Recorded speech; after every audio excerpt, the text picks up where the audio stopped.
Hey, what's going on, everybody? Welcome to another episode of the Heavy Metallurgy. This is number 177. We're staring down 200. We're serious. We're coming for you, 200. Joined by the best host, co-host, Alan. How you doing, my friend? I'm doing pretty good, Marty. It's been a busy week for both of us, but we've gotten through it, and now we get to hang out for a couple of hours, talk to some cool guests, and converse with folks in the chat. Hope all of you have been having a good week as well, and are ready to just relax and have some fun talking with us here on Heavy Metallurgy tonight. Before we bring out our guests, we do have some new releases to go through, I believe, Marty, so that folks will know what to go shopping for this weekend at their local record store. All right, let's get this going here. There was a bunch, and some of it just didn't seem to qualify, so I pulled it. But anyway, Friday, September 20th, new releases. We've got Crimson Veil, Hex on Reigning Phoenix. Defiled, Horror Beyond Horror on Season of Mist. Dreamless Veil, Every Limb of the Flood on Relapse. Mm-hmm. Eclipse, Megalomanium 2 on Frontiers. Eradicator, The Paradox on Metalville. Glacial Tomb, Lightless Expanse on Prosthetic Records. And Cannon Fever, Die Catastrophe on Century Media. Nailed it! Michael Schenker, My Years with UFO on Ear Music.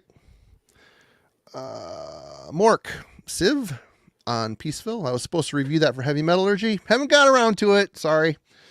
Nightwish, Yesterwild, Yesterwind, Nuclear Blast. Sorry. My eyes aren't the best. Rainbow, Live in Munich, 1977. Mercury must be a reissue of that. Skid Row, Live in London, Ear Music. Oh, great. Lining up for that one. Next up, Sweet, Full Circle on Metalville. Unto Others, Neverland on Century Media. And Vision Divine, Blood and Angels Tears, Scarlet. I know King from Deceased is still a little salty that Vision Divine got that cover art before Deceased did. He's smiling. I can see him in the dugout. I don't look like he's agreeing with me on that one. Flipping me off even. Come on. Just jokes. Anyway. So, yep. That's new releases, slimmed down for you guys to go check out if any of it looks interesting to you. But without further ado, we should probably bring in our guests. We've got first up here, Aaron the Metal Theologian. Welcome back, Aaron. Good to see you. Thanks for having me, guys. Hope you've been good. And of course, King from Deceased is back. Hey Kingsley, King. What's going on? Sorry, I was touching my nipples to that artwork. Sorry. I know you're still a little salty that's the artwork that got away, but what are you going to do? Exactly the sort of artwork, though, where I never would have looked twice at it before 10 years ago when I kind of discovered that Jesus metal didn't all suck. And now I look at a shitty cover like that and I go, maybe that's good. You never know. You never know. You never know. Yeah, you usually know. Until you don't.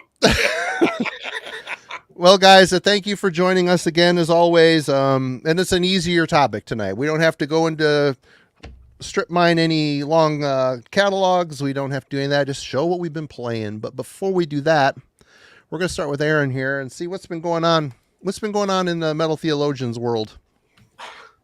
Dude, I've been listening to a lot of rap. That's what's been going on. Holy shit.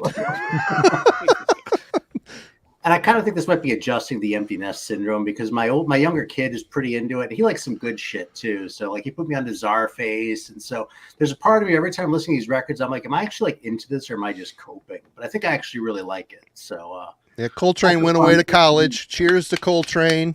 Yeah. Hope he's doing well. Good. Yep.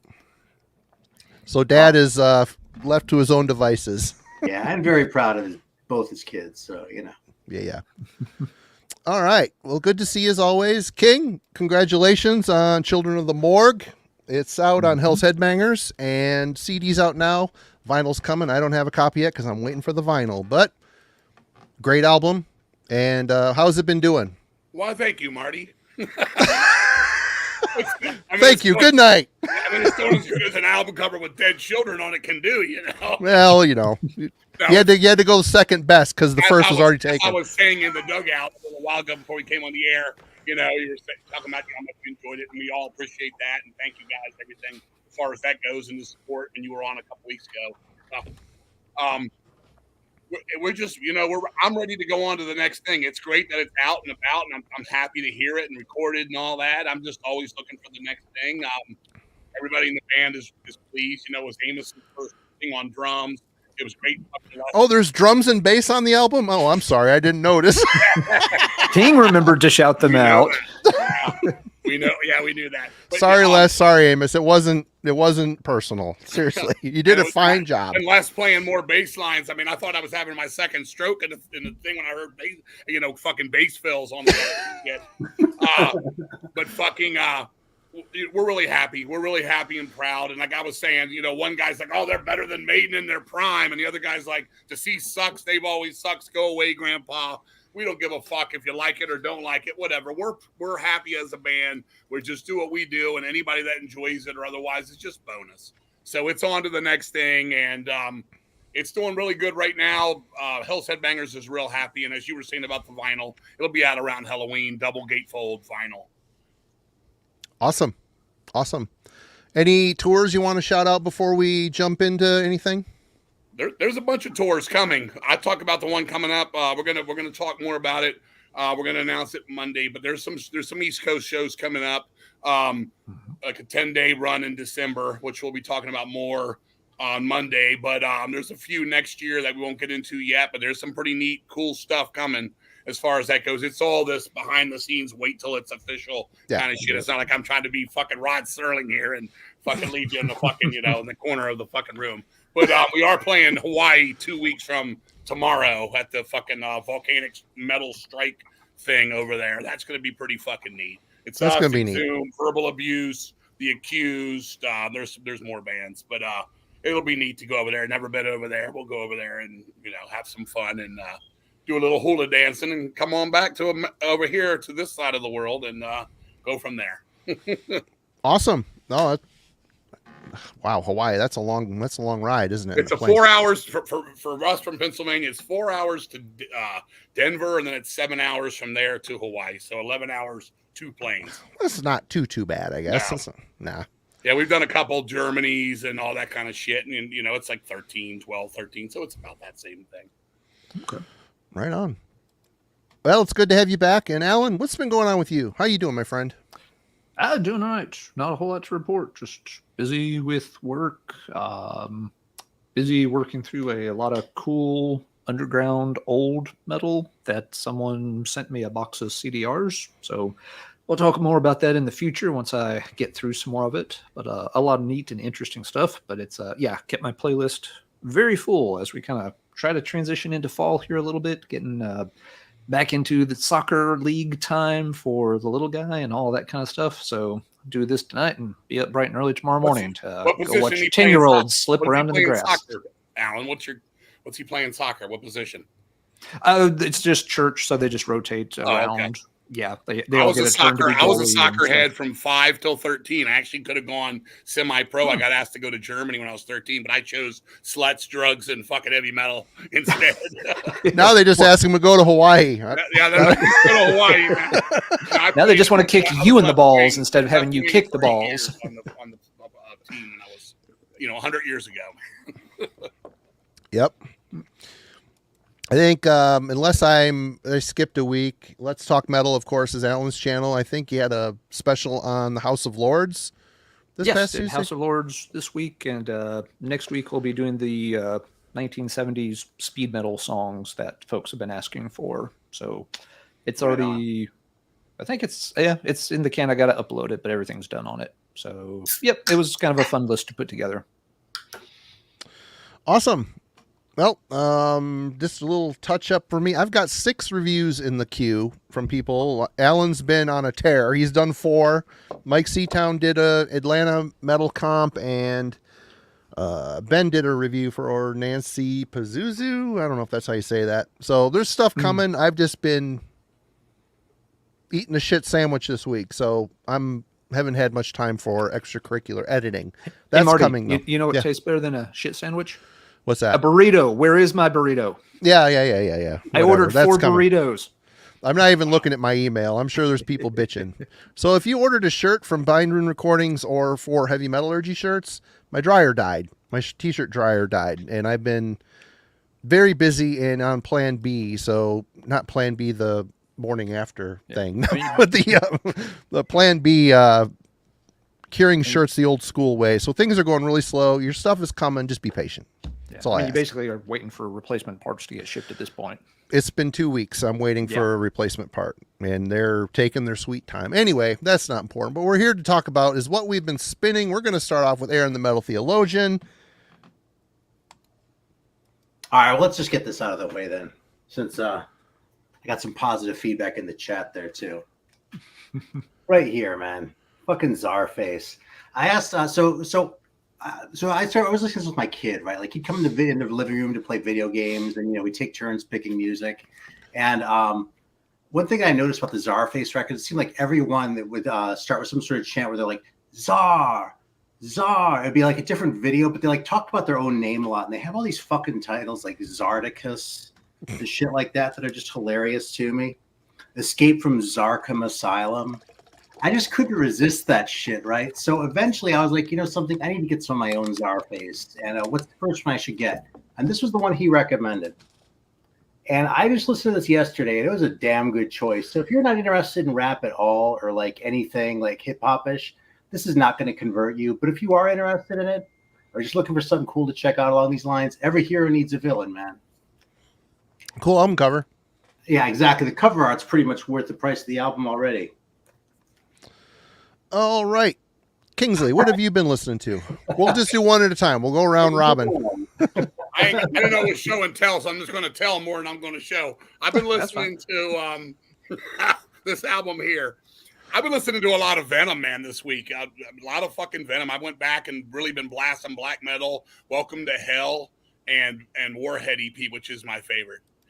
With me, I mean, as far as newer stuff or things, I listen to stuff like that. I'll listen, but it's always when I'm listening to music, I'm going back to the elders almost always. The comfort food, list, most of that. I've been listening to a lot of Venom this week. Just, I mean, I was watching the Hell at Hammersmith video, and I was telling my buddy Steve, who's a big Venom guy, I was like, Venom really fucking blew it, man. They really blew it. They were so fucking ready for world domination, and for me, At War with Satan's, where it was a decent record, but the production was on the blah side of town. And then Possessed came, and that they just never recovered. It was never the same. But that early, the new wave of British heavy metal era for them, really, the Welcome to Hell black metal, that all, and Die Hard 12-inch and all that set so well for me. And I've been just blowing it out because I'm a big fan of Kronos for the heavier vocals where there's still like all the words are audible, et cetera, et cetera. So a lot of that this week for me is definitely one of the things I've been listening to. So, I mean, doesn't break much ground here to tell anybody that something they might not already know down below, these guys, but a lot of fucking Venom, man. I got to agree with you, though. If you really look at their history, War with Satan really is, I think, them being the best they could be. I think they blew it, and I don't know if they had the sauce to do better than that. I think I think that was their best. And I think, Possessed had a few good songs on it, but it tanked, man. It was a step down. I will always wish that they did a full album of the Warhead sound, because to me, that was the perfect Venom. You had the epic of Seven Gates of Hell, you had the heavy Warhead, and you had the speed, and my all-time favorite Venom tune, Lady Lust, which Deceased will be covering in 2025. I'm a big fan of Nightmare, too. What a great song. Yeah, I mean, they could come up with some cool ideas. I mean, obviously the Countess Bat. I mean, I'm sorry, the Buried Alive intro and all that kind of stuff. They had neat ideas, but then suddenly they just read the hype. They believed the Kerrang hype and all that shit. And the next thing you know, they were just, it was moonshine, and you're like, fuck you. Like he got into that rhythm with the singing style. There's like the Kronos rhythm, the da da da da da da da da da da. Exactly. Dude, the fourth song in a row, I'm ready for you to mix it up just a little bit, you know? It did. It became very. They only could do that one thing after that, and I don't know what the hell Calm Before the Storm and getting on K-Tel Records and all that. I mean, it was. I don't know. It just fucking shit the bed somewhere down the line. I like Chanting of the Priests a little bit. That's a pretty good song, but yeah, I don't know. I mean, they still. I mean, it was still. I mean, Venom had their moments still, but it was never like. I mean, Welcome to Hell and black metal, you put them in your hands and you're like, look, you're holding gold. I mean, especially Welcome to Hell being the gold cover. But you know what I'm saying? I mean, that's just, I don't know. I go back to it and I'm like thinking now. And I'm going, as I talk tonight, I'll be talking about things listening and what I'm listening for because I've heard these records 1,000 times. So it's like, now I'm kind of studying them more than I ever had. I'll just put it that way. Yeah. And I think part of the biggest part of the fact that they didn't have the sauce to move forward is, I mean, they're touring with Metallica. I mean, they're seeing the faster bands are coming. They're seeing them clearly. Their drummer, Abaddon, he was not a good drummer. He just isn't. His timing, his meter is like this. He sounds like a sack of potatoes going down the stairs when he fills. He was a shit drummer. And you're only as good as your drummer type of thing. And you just don't, they didn't have the sauce. 3 Timex watches, an old grandfather clock. He couldn't keep time. He had to, man. Nope. He really couldn't. All right. His name was Abaddon. What's that? Is that his real name? Abaddon, at least. Yeah. Hard to beat that. When I lived in LA, actually, I remember one time I was driving in Hollywood and the car in front of me had a vanity plate that said Abaddon. I was like, oh my God, he got it. Yeah. I wish I had thought of that. Yep. All right. Venom for King. What's your first round, Alan? What have you been spinning? Good points on Venom. I mean, there was also obviously a lot of egos started getting in the way with that lineup. They weren't getting along, and between that and bands getting younger and faster, and their own personal limitations, unfortunately, kind of fell apart, which is a shame. It did seem like they were on the way up, and then they plateaued, and then they went down. You got it, Alan. And you said personal limitations. I almost feel like it was more like personal limitations rather than musical limitations. I mean, they didn't have a whole lot of variety going on, but I always feel like they got in their own way more than anything else, more than Abaddon or more than like pure ego. I just think there was like something fucked up with them where like they just couldn't break it. They couldn't burst out. And when I saw them, like I said, the first time I saw Venom was '86, and I went to see Voivod because it was their first American show at the Ritz, and it was Cro-Mags. Well, the first night it was Carnivore, Overkill, and Venom. And some of my friends, some of the deceased guys couldn't get in. They didn't have money for both nights. Voivod was the second night. And they were like, oh, man, you just saw Venom. How was it? I was like, dude, honestly, they fucking were terrible.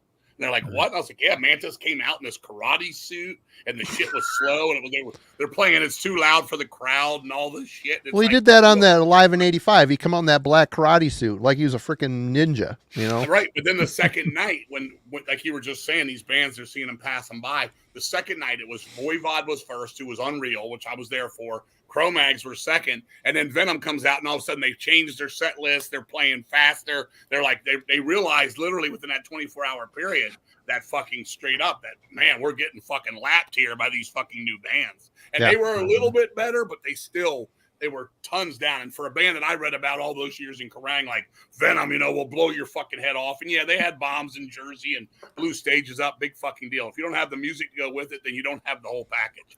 Yeah, that was it. But I don't want to knock them because I'm enjoying the fuck out of these records here. Oh, yeah. Mm-hmm. All right. Let's see. Dug this out for the first time in quite a while. Horrendous, Anaretta, their third album. I got this when it came out, and I liked it okay. It never really fully clicked with me. I'd liked the first 2 albums a bit. This one sounded, just a little cleaner and stuff. The guitars especially are cleaner. You could tell they were kind of starting to drift to a lot more, different, mature kind of sound. It's leagues away from the Chills debut. I spun it a lot in 2015 when it came out, and it was kind of like, it's all right. Stillborn Gods was the standout track for me, but I really hadn't dusted it off in years. I probably played it a few times since then, but not a lot. For whatever reason, pulled it out within the past couple of weeks and gave it a few more spins. It's actually held up really well. I think I like it more now than I did when it came out. Part of that may just be I'm kind of tired of the very standard old school death metal stuff that's been so everywhere for the past few years. So a band like this that was doing something a little different, kind of a cut above, not just the same old cookie cutter stuff. I appreciate that more these days when I'm listening to death metal. So yeah, it's been cool to revisit this and realize that that's actually even better than I remembered that it was. So this one has kind of eked up over time. I did not have any idea how I would react when I played it. It's like, I know it had one good song, but yeah, now I feel like it's actually pretty solid overall. Still have to work on the album from last year. That one, I did not wrap my head around that one, so I'll go back and give that another try sometime when I'm in the right mood for it. But yeah, Horrendous, always kind of a cool band. Their style just keeps evolving and changing, so it's getting a little harder for me to keep pace with them, but other folks still like them, and last year's album still was received really well. So good for them for still carrying on and having a good following, even though the sound changes a lot. All right. Well, yeah, I don't know them that much. I've heard little bits and pieces, and it's some of it's decent. I mean, again, I don't spend enough time with a lot of that kind of stuff. When I hear a lot of stuff, it kind of comes and goes for me. Mm-hmm. If I'm listening to it's always when I go death metal, for me, it's the old demos. I'm breaking out my Death Strike or my, that Goat Lord or something, Yeah. I'm going to take notes on this stuff tonight. I know I'm new with my man up here in the top right, but I won't be checking out the rap stuff, but I might use it as a dartboard. Thanks, Mike. Thank you. Appreciate you, Mike. I was talking with my kids about this. He was like, what you should do? You should pick just rap records and just show them. I was like, well, we can discuss them too. So that'd be lame. I was like, but King hates rap. I'm not a huge fan either. But of all the nights to do it, I was like, this would be the worst. If that mute button works. You'll be spending a lot of time in timeout tonight, everybody. Each their own. That's why we all get our own names to be ourselves, my friend. That's Indeed. Right. All right, Marty, time for your first pick of the night. Well, Pat from Ground Zero Salem sent me a little care package here a couple weeks ago, and I'm finally just starting to get into the box of stuff amongst all the homework that we've got to do around these parts. But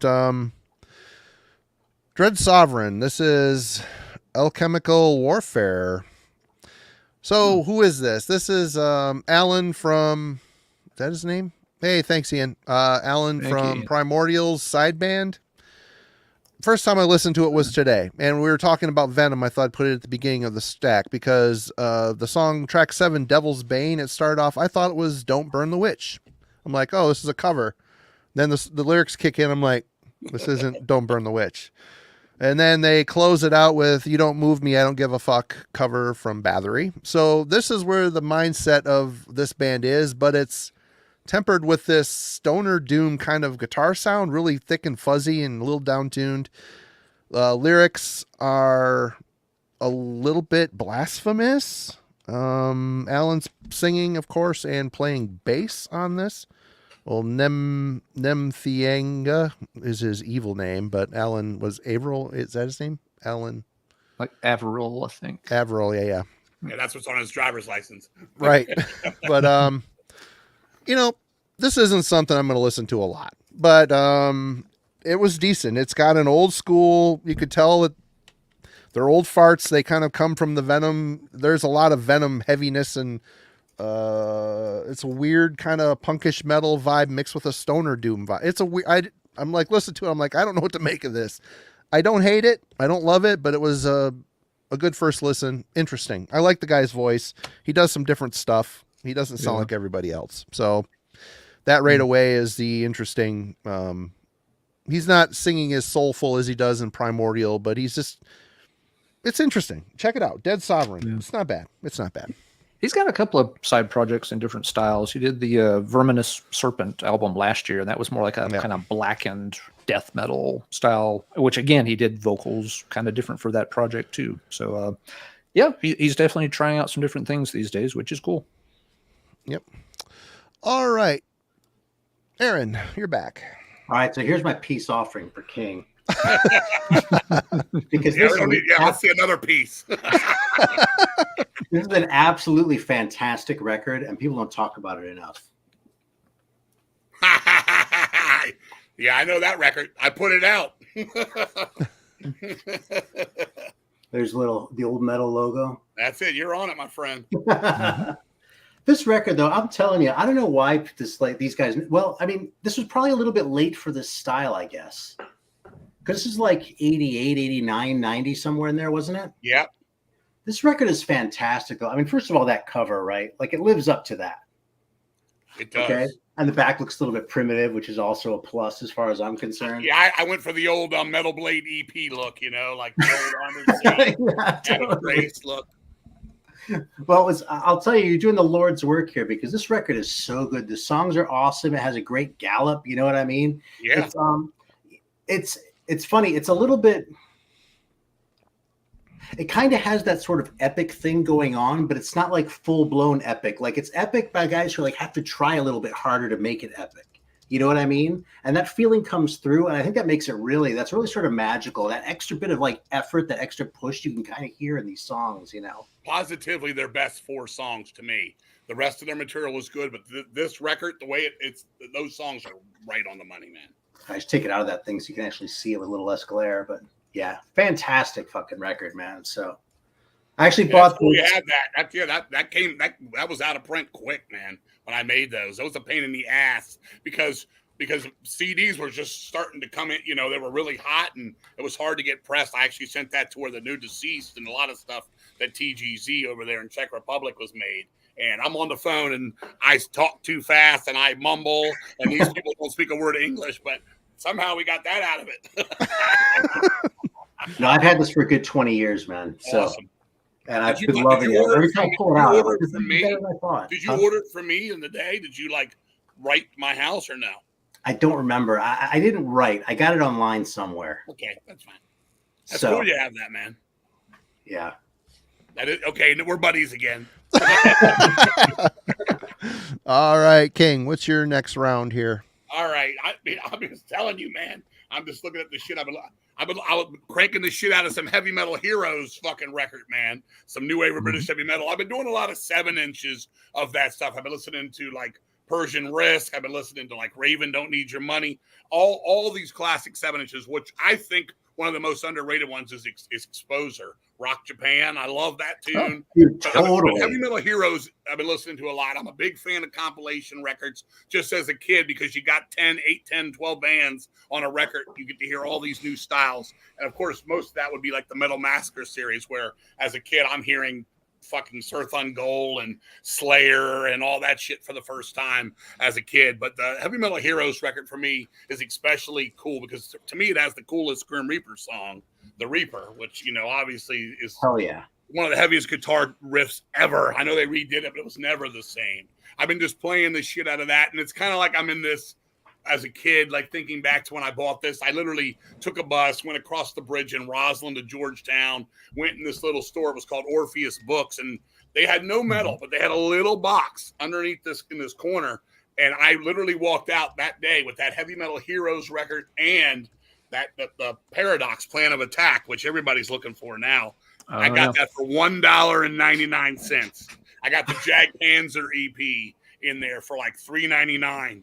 And I mean, it was nuts. But this record, I just cherished it so much and played it over and over and over and over. I mean, the Handsome Beast, their Best Twisted Aces on there, all the stuff. I know Alan's he knows all this shit better than all the three of us combined. But something about it. I got all 3 covers of the record too. The one with the artwork, cool. the one missing the artwork, and the one with the artwork tucked inside of it too, with the second sleeve. You know what I'm talking about, Alan? that? Oh yeah. Aaron just went to get his box. He's going to show us all up here. Aaron's going to get the hard copies. There you go. I might be able to put this on wheels and go up to my records. I could go rent a go-kart real quick. Mario Kart. But yeah, I want to show this one because this is a banger and it's underrated. Oh yeah, of course. Mm-hmm. There we go. So King was just talking about this a minute ago, and I just want to second that. It's a fantastic fucking single. Yep. But you need the picture sleeve, my friend.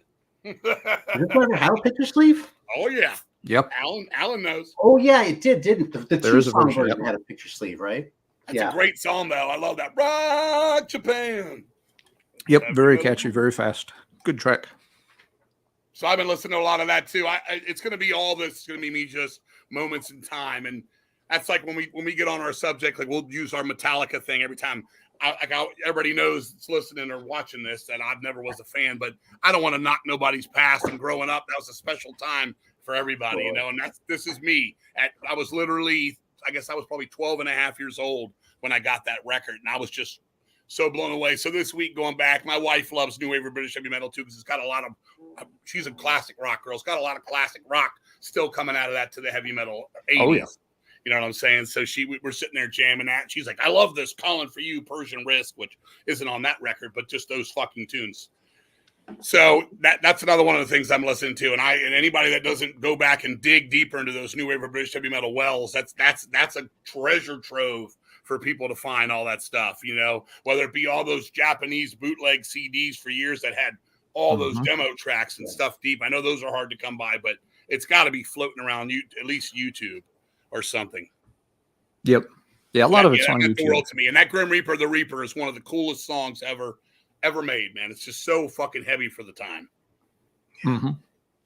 Yeah, it's a good glimpse of a lot of those bands kind of in their very early days before some of them got a bit more popular. Right. We lost Marty. He went to rent a go-kart before. He's running out there to, He stole my idea. Retrieve some records. Yeah, he'll be back here in just record. Oh, sorry.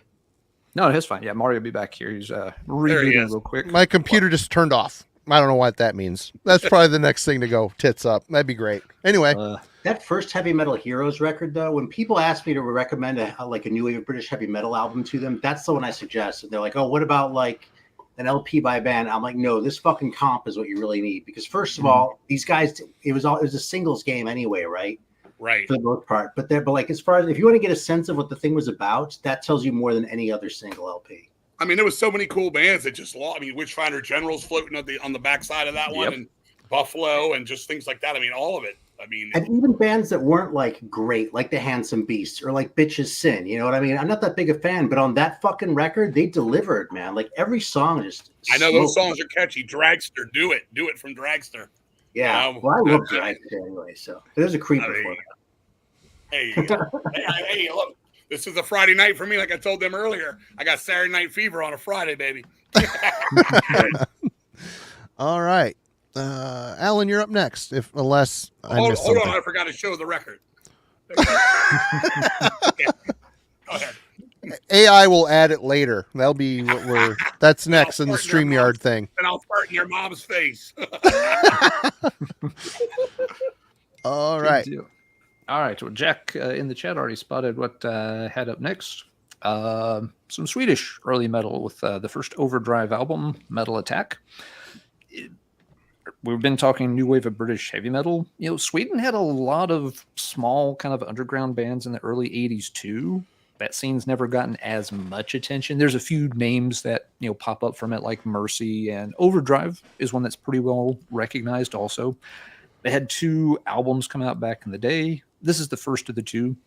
I always considered them kind of decent, but for whatever reason, I'd heard them back in the day. So I was like, yeah, that's fine. But it never really circled back to it. So I found this really cheap at I think like a record show or maybe on a distro several months ago. It was cheap. So like, yeah, sure. I'll give it another chance. I haven't heard those guys in ages. And it's actually really, really good stuff. It's got the typical kind of Swedish sound where they have a little trouble with the vocals and the lyrics since English isn't their native language. So you always get a few awkward lines here and there. That's just kind of weird, but kind of fun. It's got its charm, but musically it's really good. It's quite well written, especially for a debut album from a band that was still very up and coming. Some of these guys had been in other projects for several years though. They had, a lot of 70s influences, like Scorpions and UFO and such. Oh yeah. Definitely. I hear that too. I hear a lot of that 70s Scorpions for sure. Oh, yeah, definitely. Again, that jumping from the late 70s into the early 80s, Yep, making that transition for sure. That record there, it was a place called Record Exchange in California. I used to do all this metal ordering, and I ordered that and the other one. And I really fell in love with the second one more so. I love Fighting Man, and was it Burn in Hell? Was that the tune on there? Burn in Hell, yep. Yeah, that was my tune. That one I appreciate more now, because I kind of did this order where it wasn't like now where you could hear it first. I had to order, and that was my bust for a week. Whatever I got, I was either going to be great or it was going to suck. Now ordering Hellhammer or something like that, I knew what I was going to get. But when I ordered that, I didn't know. And I remember ordering that H-Bomb Attack at the same time, and Axe Witch, Lord of the Flies. Another good one. I had all three of them, and they all were okay, but none of them kicked my ass totally, like you were saying with that one. And as I got older and you got more into that, because at that time, here I go, everybody's looking for the next Slayer. Everybody's looking for the next Venom, the next fastest thing. But as time's going on and going back to those, especially giving him credit when High Voltage started releasing all those on CD, all those classic records. Yep. I could sit down, listen to them with the bonus and the demos and stuff, and I just fell in love with them. I like them. I think Fighting Man's my tune from them. Yeah, Burn in Hell is very good too. You mentioned that one. Yeah, yeah. Yep. I'm going to listen to that tonight. When we're done with this and my wife's sound asleep, I'm going to crank it up in the room with her. Burn in Hell. And Jack, you're right. That Gotham City single is absolutely great.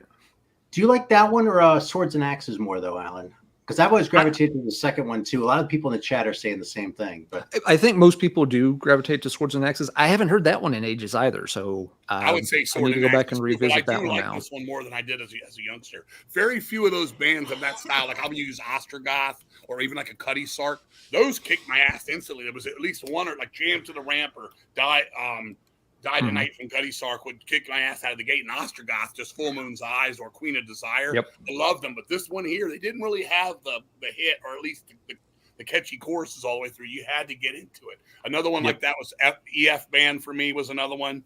Sortilege EP kicked my ass out of the gate, though, I'll be honest. I still have not caught on to H-Bomb much. They just never really did it for me. Fair, very fair. Yeah, a lot of the Swedish ones, they had, if there's an issue with some of that early Swedish stuff, it does tend to be a little less heavy than a lot of the stuff you just mentioned from other parts of Europe.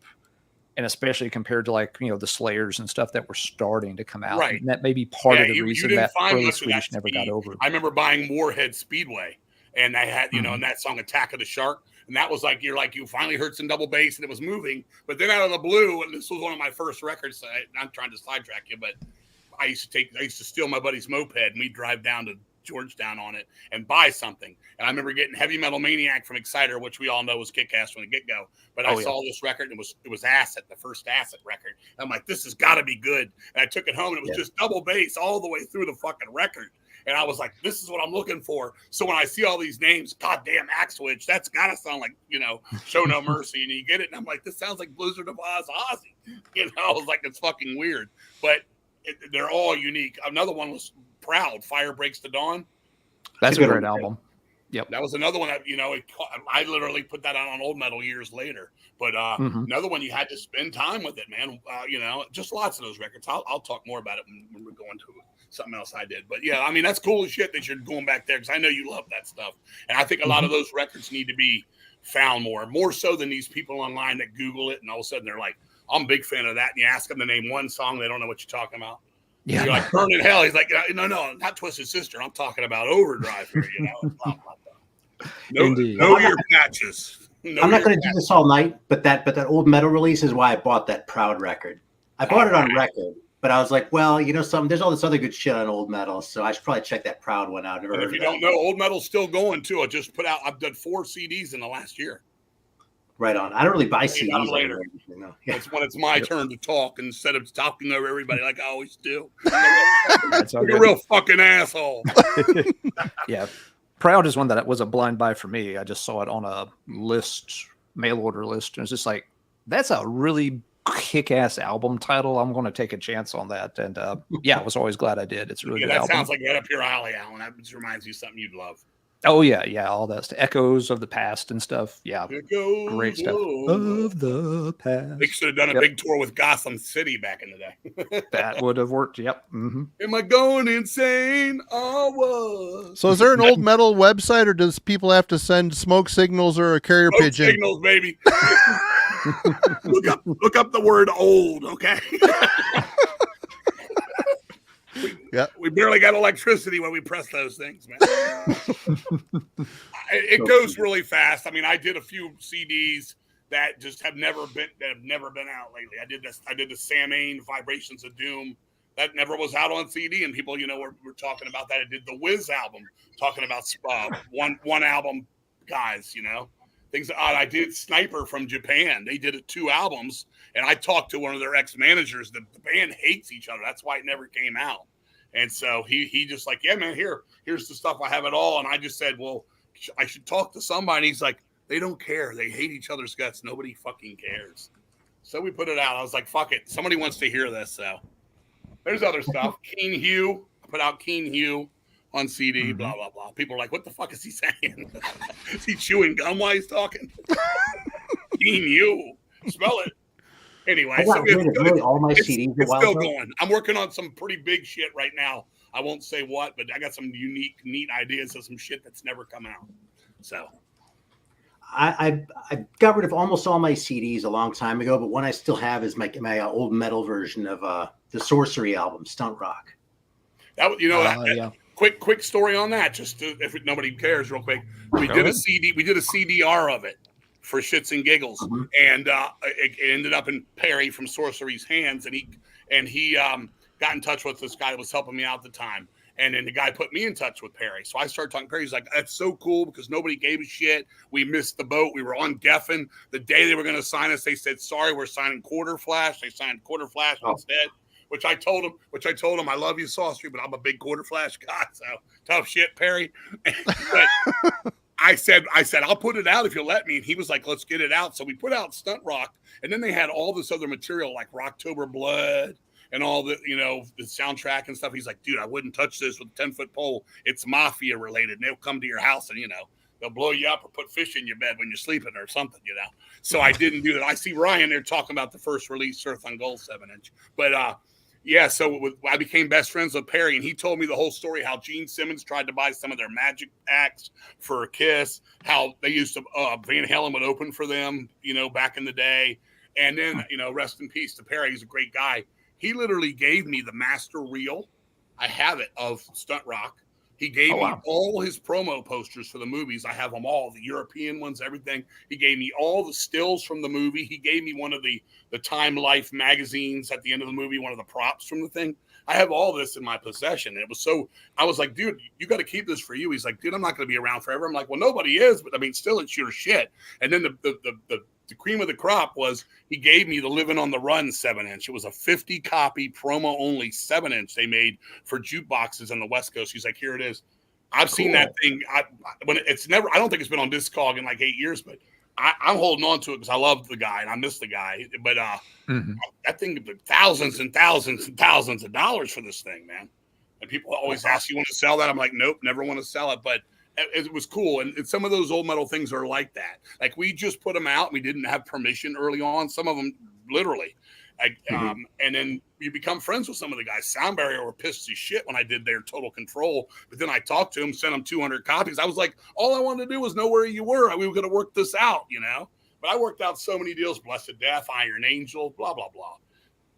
Okay, I know this is not, the episode's not called Old Metal Records. No, these episodes are loose for this reason. Yeah, okay, I like that. Okay. Anyway, so that's the old metal story. All right. Okay. Well, I'm going to bring it back to something that I know about. I don't know about any of the other stuff these guys have been talking about. I'm late to the party with a lot of this shit, but this has been not this vinyl copy, but my CD copy of this has been rolling around in my van for the last couple of weeks. And, I get in my head that Deception Ignored is my favorite, but the truth is this is the best album. This is their best album, in my opinion. I love the first one too. They're just a German band that they sounded German, but they had their own thing going. They wrote really good songs. This dude is engorged penis purple for some reason. I don't know why, but I love the technicality and weirdness of Deception Ignored, but this is where they were just really in a pocket, and writing awesome German thrash. And Life Beyond. That's another one I need to find on vinyl. That one was very technical. These guys, like you're saying, these guys were in the pocket more so than most of the German thrash that time. Yeah. The drummer was more together, because if you lock that in with some other things at the time, like Darkness or something like that, it wasn't as precise as this. I like them too. I thought they were cool. Those records quickly went into the cutout bins, because Noise Records in America, they were always in the cutout bins. Right here. There you go. I got this at Camelot Music in the cutout bin for, I think, $1. Yeah, I mean, I was picking those up for like $1.99, $2.99, multiple copies for friends, et cetera, you know. Yep. I think it's great. I think it's really cool. Walter Bach was an asshole. I wish I never read the book because I didn't want to know that, but I love the stuff he put out. What an awesome run of great classic thrash albums. But yeah, Death Row. Been in the car. It's good to refamiliarize with that stuff. Two so thumbs good. Up. Two purple penises up. Engorged penis purple thumbs up. All right. Aaron. That's not a thumb that's up, Marty. All right, well, let's go with an easy one here. So this is one of my all-time favorite records. I had like 3 of these songs in my head over the past week. Fucking Final Acts, Beyond Hell's Gate. Now, there's a newer version of this, actually, because there's a drum machine on this old version. And apparently they got the dude from Stryper to play like drums for a reissue of it. So it's all the old tracks, but you know, they just added new drum tracks. So it would be the drum machine. But I'm still partial to this one, man. I got this when it came out on Steel Legacy out of Greece. And it took a few years for it to really click. Like, for a lot of times, a lot of listens I didn't think was all that memorable. But one day, bam, like, it was like a light going on, you know? And I'll tell you, you know, one of the things that people talk about, I'm a little bit obsessed with this point right now, but it's sort of a cliche to say that the best like Jesus metal bands are the ones where they were like more about the music and not so much about the religion. I'd be lying if I said that some of my favorite ones weren't some of the heaviest handed ones, because these guys are not the slightest bit subtle. Right. This is total fire and brimstone shit, you know? Soldier of Compromise. I mean, my God, like, it was evangelical buzzwords and shit. Ernest Ainsley metal. What? Ernest Ainsley metal. Oh, yeah, totally. It's just a great record, though, man. The songs are great. The hooks are great. It has just the right level of sort of aggression for like a mid-paced like metal band. It's like speedy, and it's another one that probably came out a little bit late. But on the other hand, 89 was probably a little bit early for Jesus metal, because just like Russian metal, the Jesus bands were always a couple years behind. Somebody taped that for me. I had that on one side, and I had Recon Behind Enemy Lines on the other side of the tape. That's a good one too. Yeah. But I'd take this one over the other one.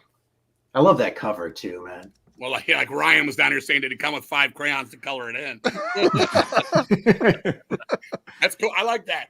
That's like when you go to eat with your kid and then he's little. Big boy. I remember the coloring with the big boy crayons. Yeah, the Final Acts coloring book, sir. Yeah. That's cool. But the only colors you actually need are the white, because it's white, like how pure your soul is going to be when you listen to it, and then red for the blood of Jesus that makes your soul pure and white. I like the cover art though. It's cool. It is good. I like it too. That's a good choice. That's an under the radar one. Awesome record, man. Fucking love it. All right, King. I'm gonna go. I've been playing. Me and my buddy Steve. We're coming back. We played in DC a couple weeks ago, and we're riding back, and we play. We get on these little kicks of what we're gonna listen to, and I was like, let's listen to stuff that sounds like it was produced by guys that want to sound like Quiet Riot. So we were kind of like we were in the Mike Varney, Spencer Proffer, Pasha Records, Shrapnel Records kind of shit. And I've always loved this record. I used to work at a store called Waxy Maxie's in Virginia when I was 15, and you can't put me in a record store and expect me not to steal. Okay, I was going to say, yeah. I stole this record back in the day. I think it's one of the best American records. They never would have made it because the singer was way too fucking big and chubby like myself. But the Wild Dogs, Man's Best Friend. Been playing the shit out of this fucking record, man. It's so good. Every song is super catchy. The choruses are unreal, like Living on the Streets or like Rock's Not Dead. I mean, it's just so fucking like catchy. And the lead playing he could have been in fucking Ozzy. I mean, he could have been like the Randy replacement. I don't know how much you guys listen to this. They obviously did 3 records. The third one, Matt McCourt wasn't there. Matt McCourt was a super big guy. He'd bring blow-up dolls on stage, S&M whips, and he'd kind of be like an El Duce, but he had a hell of a voice. He was like, it was like a Rob Halford, before pitcher. And he fucking, this record, to me, it's one of the top 10 best U.S. heavy metal records of all time. And I just kept playing it, and Steve had heard of them and knew a little bit, but he was just like, I think he knew like Tonight Show from the Guitar Heroes Shrapnel record. I recommend this record to anybody. Here it is. It's Wild Dogs, Man's Best Friend. I love the cover too. It does have that attack dog coming at him. And if you look closely, the trainer's hand is in the corner of the picture holding that chain back. They try to get it out of the fucking frame, but it's in there. And Mark from Impetigo loves this record too. So I want to send a shout out to him because we're always talking about it. And a lot of people find it underneath the radar. Now the drummer's in Journey and all that shit's changed. But Man's Best Friend, Wild Dogs, get it, know it, love it, own it. From Wild Dogs to Journey, I'd like to see how that worked. Hey, Zoller, what's up, man? We need to reconnect with a phone call here. When you get time, let me know. Hey, look, it's Craig. Hey, Craig. Yeah, okay. I kind of just came around the Wild Dogs. Tomahawk. I just came around the Wild Dogs within the last few years. I don't know. Part of it, I think, was the plural name, right? Because a plural is a punk name, not a metal name. I always kind of had a problem with that. Same thing with the Rods, but I kind of came around on both of them, and especially Wild Dogs. So, you don't dig them that much, or they're okay? Oh, I totally dig them now, but it took me until I was like in my late 40s. But like all of a sudden, the light went on. I was like, "Oh shit, this is actually awesome." Well, just another Wild Dog side note was when I was a kid, this girl moved from Portland, where they were from, to where we were. She was like 13, 14 years old, and she was like claiming this band Wild Dogs, man. I'm a groupie for the Wild Dogs. And I'm thinking 14 fucking years old. And those guys were older to begin with. Wild Dogs were one of the very first bands. I mean, they were early. They were on that first one with the Rods and Exciter. Those were the early Shrapnel fucking things. And that first record has a lot of Van Halen to it, But here's the story. I released those on Old Metal through Matt, the singer. Then back then it was faxes and telephones. That's what we had pre-internet. And I got a fax one day from the lawyer from Shrapnel saying cease and desist on this thing. We pressed 500 CDs back then. I gave Matt 100 of them. That was the full up deal. I had 400 of them to move and pass. And in 1998 is when I did those. Heavy metal was a bad word. It was only for the diehards who basically barely lived in America. They were in Greece and anywhere but. So I called the lawyer. It was a woman. And she's like, I've heard through various reliable sources that you've moved 10 to 15,000 copies of this CD. Yeah, sure. And I fucking told her, I said, look, lady, I ain't going to lie to you. I could send you 375 of them sitting over there. I moved like 25 copies at the time. But Matt gave me all the bonus tracks, the demos live. We became best friends. Again, we're back to Old Metal, but became really good friends with Matt, and stuff like that. And he hooked me up with so much shit. But eventually Shrapnel chilled out. But I found out the reason it's never come out legit, because it's never come out on CD, any of that. He's got all the masters in the studios. He's born again Christian. And he put a note on one of the faxes from the lawyer saying, these will never come out, not with songs called The Evil in Me, just titles like that. He was like, I do the Lord's work. So I don't know. I mean, somewhere between the vinyl and the CD, he hooked up with Recon and the boys, So did he join Final Axe? He joined Final Axe. They needed a drummer, I hear, with all the drum machine and shit. There you go. But no, Wild Dogs, that's an amazing record. I don't know what you guys think about it. And the third one, Reign of Terror, has a different singer on it. Some think that's the best because it's produced really nicely. And that's a great record too. But it's a different Wild Dogs for me. It's a different Wild Dogs. They brought in, what the hell was the guy's name? The AOR singer. What the fuck is his name? I forget his name, but yeah, it's a good album. Yeah, I want to say I got that one straight from, did Matt sell copies of that one too at one point? Hopefully Michael. I think his name was Michael something. But anyway, that third one was good too, but it was different. And that was on Enigma. The first two were on Shrapnel.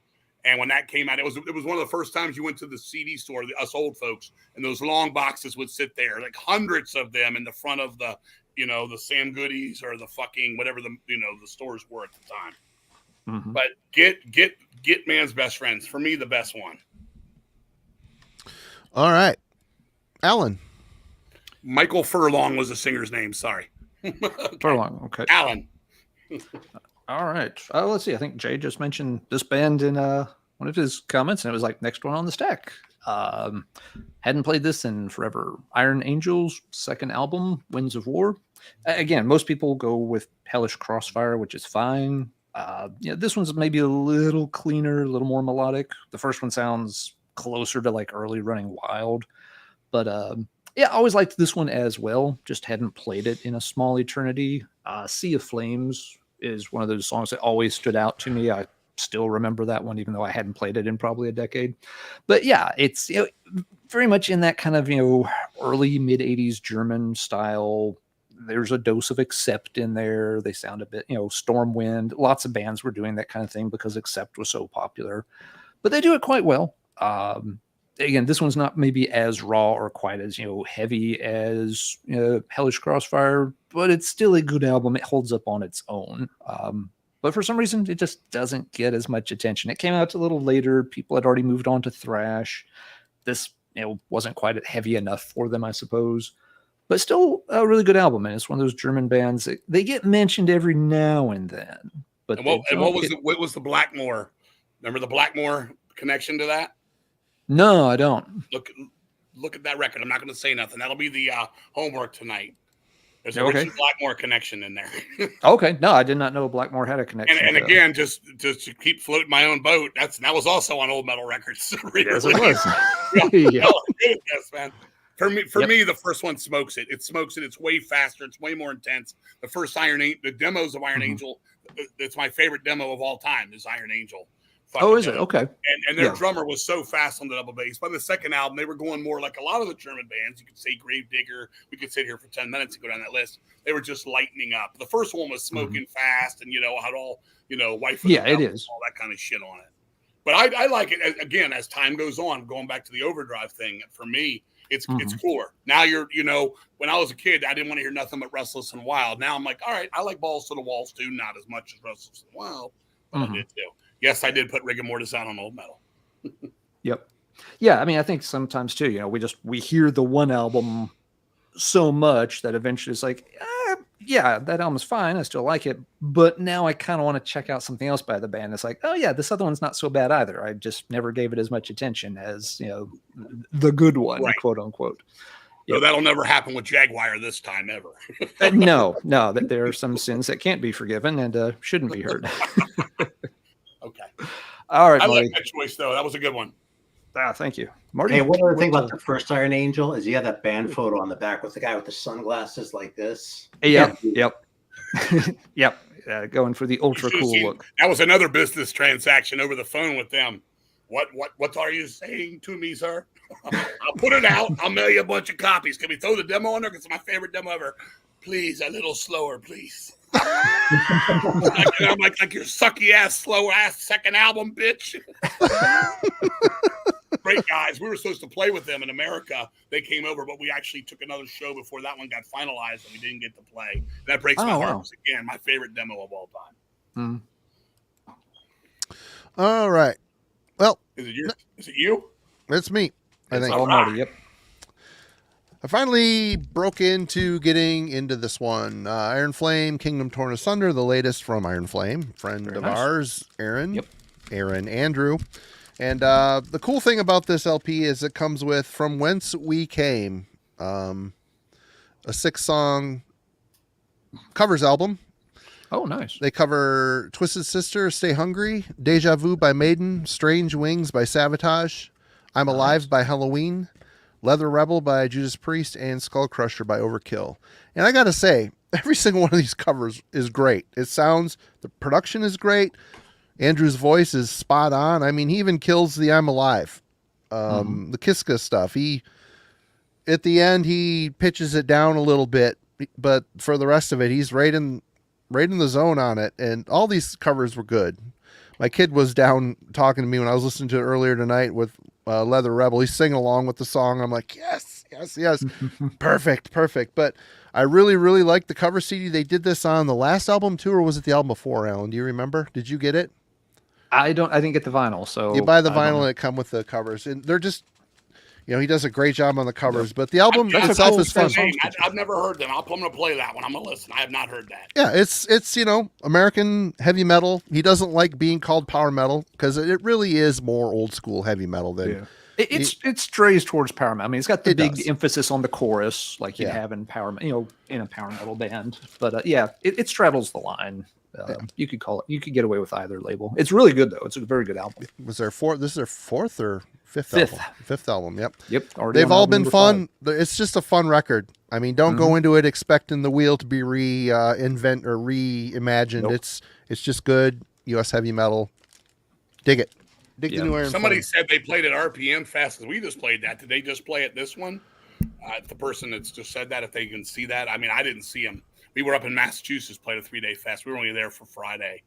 Yeah, they were up there too, I think. That's why I saw it on that flyer. They just did a little tour. I'll check it out. Yeah, it's fun stuff. Yeah, I'd agree with Tim. I think Where Madness Dwells is probably a little bit better, but the opener on that one, Marty, Blood and Honor, is a fantastic song. Really fun. Great album opener for that one. Sets the tone really well. And that's a cool list of covers on the bonus disc. I may have to pick up the vinyl of that just to get that. Very cool. He always sweetens the pot a little bit for people buying the vinyl. He always adds a bonus CD, unless there's like a sticker and a magnet that came with it and a signed picture. I mean, he does all the extras to inspire people to buy this stuff. Give Kegner's a really great guy. Fucking money's worth these days, for Christ's sake. Yep. Yeah, Kegner's a great guy. He is awesome. All right. Aaron. All right, so this is a little bit of a Metal Theologian news flash here, I suppose, because probably none of the stuff here is going to surprise anyone, but this is a record that I've shit on a fair bit in the past. I decided it was time to give it another chance, and I think I'm coming around on it. Rage for Order. I've always liked the first EP. I always really hang with the first album, but this one already was going too much towards that whole like Operation Mindcrime, and I'm just not buying what they're selling on that one. But I was watching Metallurgy a few weeks ago, and someone was raving about this, and I was like, it's probably time to just give it another chance. And you know something? It's really pretty good, man. It's one of the best for me. It's one of the best records ever made in the history of record making. That was recorded. That was recorded. People don't know this, but there used to be a 2-hour making of that record, and nobody can find this. It's like an 18-minute version scale down on YouTube. But this guy had it on his list, and I saw it, and they claimed that on some of that record, there's 156 tracks going on that fucking record. They have like six or seven boards connected or some shit for some of that. I don't know what it means, but I'll let you talk. Go ahead. No, I'll tell you, I don't know how many times I picked this record up and thought about giving it a chance and then put it back down when I saw those band photos. They're the worst. I mean, it's the best record ever with the worst band photos ever. That's one of my favorite Facebook posts I ever did. It's like, look at this. I mean, yeah. We're wearing grandma's curtains. They beat Twilight. They beat Twilight at Twilight. Yeah. I mean, there's just no words. I mean, I'm sitting here trying to make a joke, and it just sucks. You're just going to show the picture. but this thing is really good. I mean, it definitely has sort of the professional sounding production, that sort of thing, And it's not exactly the kind of, when I think like epic metal, I think like Man of War. I mean, the first thing I think of is Blood of My Enemies by Man of War. That's like great one. The touchstone, and this isn't like that. Like, I'm sort of contrasting this a little bit with what I was saying earlier about having to make that extra little bit of effort. It's almost like they didn't quite need enough effort on this one, if anything. You know what I mean? It was like, I don't want to say it sounded like it was a little too easy for them, because that sounds like a backhanded compliment, and I kind of mean it as a more neutral statement than that. I don't know, man. This record's growing on me considerably, though, and yeah. I love it, yeah. One of my favorite records of all time, probably in my top 20 albums ever made. I did think of you and I pulled it out. Thank you. It's fantastic. I love it. I play some of their other stuff more often, but that album is killer for me too. Boy, you got a great one. I'm still not enjoying Keep with it. Is it back to me now? Hell yeah. I do so. Yep. Because here's what I was going to say, and this is insane. I've been listening to a lot of Queensryche. I've been watching the YouTube Live in Tokyo video, which has never been released outside of that, which is obviously the Warning era, blah, blah, blah, blah, blah. Mm-hmm. To me, I was talking to my wife about this. I think pound for pound, and I see people down here aren't going to agree because some people are out on Operation. For me, the EP is a perfect 100. The fucking Warning's a perfect 100. Rage for Order is a perfect 100. And Operation Mindcrime is a perfect 100 for me. They didn't have one bad fucking song through all that. None of them.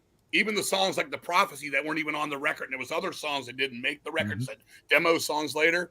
To me, the very first song to me that ever was less than fucking stellar was the song Another Rainy Night on Empire, which was song 5, which was a soggy bottom. It was a soggy bottom fucking thing because Empire was the first record for me. It's a 79, 80, 81. There's some really good stuff. And then the sap, like that Sound Lucidity, it got bought out. Now here's where I'm gonna speak for a minute about Rage for Order. They had no direction. They didn't know what they wanted to look like. They really didn't. I'm lucky enough to say I saw Queensryche at a fucking bar, their 19th show ever, open for Twisted Sister, with them 2 feet from me, Jeff Tate with the hair down to his knees, Purple Smoke, all those fucking chain drums. They just had put out the EP, which was the greatest thing on earth. It was Iron Maiden in America, is what it was. Yeah. People thought it was Iron Maiden on the radio, and it got more play right out of the gate, Queen of the Reich, than Iron Maiden ever did, for at least in my Virginia radio stuff. And so we saw them. The record was called Road to Madness then. It wasn't called The Warning. And they played every song. I was like, this is fucking unreal. I mean, him singing like that, turning purple, just the whole fucking thing. So when Rage for Order came out, that was 86.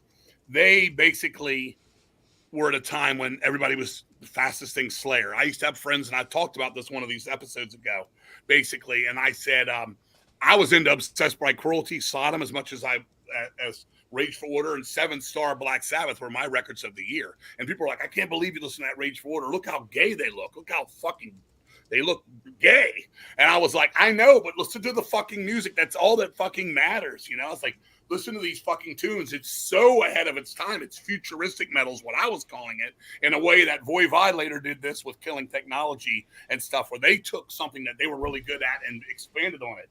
And Queensryche was unreal. They were fucking unreal. But I also think, and this was the downfall of Queensryche in the long run, was Jeff Tate. Jeff Tate wanted, he did not like metal. He was not a metal guy. He's always like, I'm into Prince. I'm into David Bowie. I'm into Sade. You know, he was everything but. So he was always trying to drift them. But every year they'd have a different look. First it was, all right, long hair guys, you know, black spandex pants and, you know, just that look, which they did through The Warning. He kept the long hair. Then he's going to fucking, you know, go for this pompadour, as fucking Ryan called it, on the third record. He looked like the B-50 fucking twos. And, you know, but listen to the vocals, listen to the voice, listen to the fucking songwriting. It's way ahead of everybody. And then they come back, Operation Mindcrime. He's like, let me be a weightlifter now. Let me get a little muscle shirts on and get a little cut, get my hair styled. And they didn't have a direction. They didn't have a look. And that's kind of what fucked them up, because the music was still fucking there. And they were alternating. And obviously you said you were out on Operation Mindcrime, pretty much, to me, a masterpiece, 100, I mean, beautiful record. The main influence for fucking Children of the Morgue is that concept of that with ours. And then Empire came. And then it was different. They got so big. And the one guy down here, they started sucking Pink Floyd off like a fucking, like a morbid witch. It was fucking, it was bad, man. And I saw the tour, and they played the whole Operation Mindcrime. They were incredible, still live, but it changed them. But for me, and we can talk about this another episode, but I want to say, I think pound for pound, EP, Warning, Rage for Order, Operation Mindcrime, I don't think any other American heavy metal band has gone that far, that good. I mean, I'm open to hear any suggestions. I don't think there's a band. And I know Queensryche got away from being called a heavy metal band, became a hard rock band, stickers everywhere, girls falling in love with Silent Lucidity and all that. And it got soft, you know, it made Kirk Hammett look tough. We know, but as it went on. But for me, I go back and watch this Live in Tokyo video, which is why I put Queensryche up here, and following you, it's neat how it fell in order so I could continue yapping. It's just so fucking great, man. They were just so fucking great. What a drummer. Scott Rockenfield, one of the best heavy metal drummers that's ever been. They both sides of it. Jeff Tate, when he left the band, spit on Rockenfield, fucked it all up. He can eat shit. he can eat shit. Queensryche as a band, I thought they'd go back and get the Todd in there and they'd go heavy metal again. They ended up sort of and then sort of not. They're kind of lost. It's not the same. He's not Tate. He's a great singer. He's got no personality in his voice to me. I don't care if he can hit the notes. It's not the same, but I don't want Tate back either. But for me, Queensryche was one of the most important bands as a kid for me. And when I watched that live in Tokyo, I would just go back to that bar, their 19th show, and go, God damn. So I'm reliving my shit. I don't know if I'm midlife crisis thing or what the fuck I'm doing. I'm late in the third quarter, of life and shit. But I just fucking love that Queensryche. And as much as I love them then, I can't fucking stand where they went down alternative road. And he's all of a sudden like, we're going to do an album, it's whatever the fuck Q2K and all that shit they put out years later. I'm like, this is alternative college rock for fucking sissies, sissies. And no, thank you. But those old records, man, I fucking love them, man. Zoller threw out a good one here. 100, and then Man of War. Man of War doesn't go 4 for 4. There's good songs on all 4 of those first 4, but Sign of the Hammer, some of those tunes, man. I mean, I'm not a big fan of Mountains and stuff like that. They're kind of boring. Don't get me wrong. Hey, I would show you. Look, I would show you right here. I got Man of War coming up too, man. I'm glad I pulled that. Man of War had a nice little run early on, and then they shit the bed. But Queensryche, man, one of the most important bands for me ever. Back in the day, I can't say nothing good about them in decades now. I wish the other guys I don't wish Tate death, but I guess he made it through that hairdo. He can make it through anything. But anyway, Queensryche. I've been listening to the fuck out of Queensryche. I love me some Queensryche. I miss Scott Rockefield as a drummer. All of them. Eddie Jackson on bass. Chris DeGarmo left. It fucked it all up too, man. Yeah. Him leaving the band really Jeff did Tate hurt. Was getting a fucking Jeff Tate was like the heavy metal Kronos. He got an attitude and fucked it all up too. Yeah. Sad but true. All right. Alan is next. All right. This is a band I just discovered. Someone mentioned them in comments on a video I made a month or 2 ago about bands with all female lineups. But, was trying to pull, a few more obscure ones, not just Rock Goddess and Girls School and stuff like that. And somebody more bands than Rock Goddess. It turns out there are a few more. Yep. And somebody mentions like, have you ever heard this band from here in Japan called Shoya? I'm like, I have never heard this name before at all. He's like, they've been around forever here in Japan. They've always been pretty popular. You should check them out. And so I was like, sure. When people recommend stuff, I try to at least pull up a couple of videos on YouTube, give it a quick listen. Sure. But this one caught my ear right away. It was actually quite good. So ordered up one of their albums. They've got a long discography. Oh, yeah. That's an amazing record, my friend. I figured you would know it, King. Yeah, it's called Outsiders. It's by Shoya from about 1989, if I remember correct. And yeah, really good album. Now, it's fairly lightweight material, to be very fair. That this is not, a really heavy material. If you're only into thrash or death or extreme metal, this isn't going to suit folks. But, great vocalist. She's got great stage presence in their videos. Really catchy song structures. A lot of it's sung in Japanese, of course, but, parts of songs will be sung in English as well, which is pretty typical for a lot of bands from over there. And yeah, it's the kind of songs that will just, very quickly get stuck in your brain.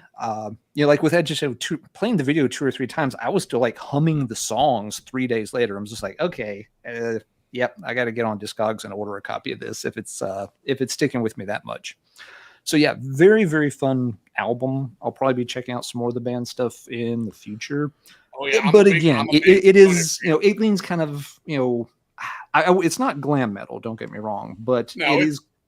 I mean, you can compare it to to me, that one kind of Dokken-ish, kind of a little bit of Dokken, and I think some Joe Lynn Turner Rainbow era. Yeah, it's more in that kind of 80s hard rock style.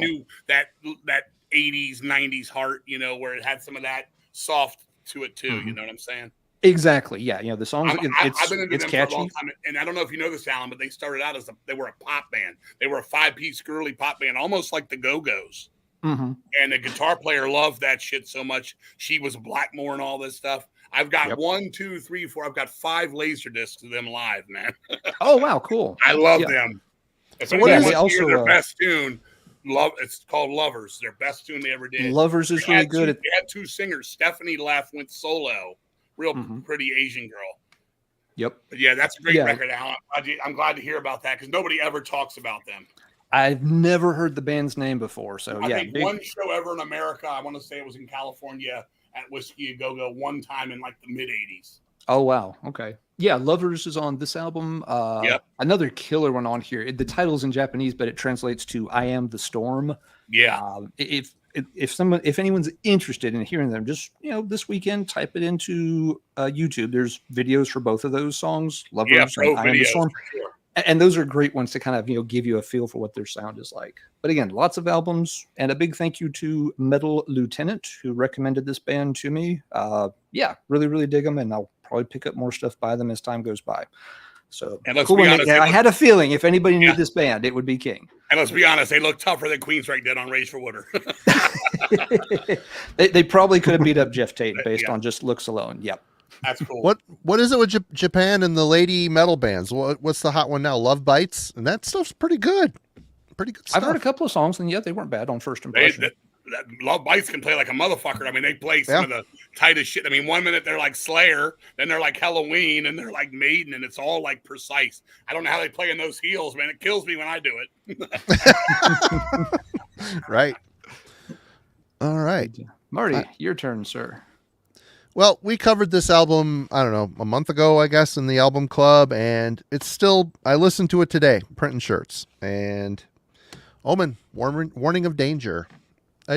J.D. Kimball, man, he gets one of the best, most soulful singers in metal, as far as I'm concerned. I agree 100%. So missed. Which one is it? This album is from start to finish awesome. Don't Fear the Night is probably my favorite song on here. Ruby Eyes of the Serpent, Warning of Danger, absolute great classic. It's really hard. I almost picked The Cursed for the album club, but this is just the sweet spot for me. I love Battle Cry. The first three are great. I've never heard the one with the lady on the cover, Escape to Nowhere. It's a different singer. Once JD's not involved.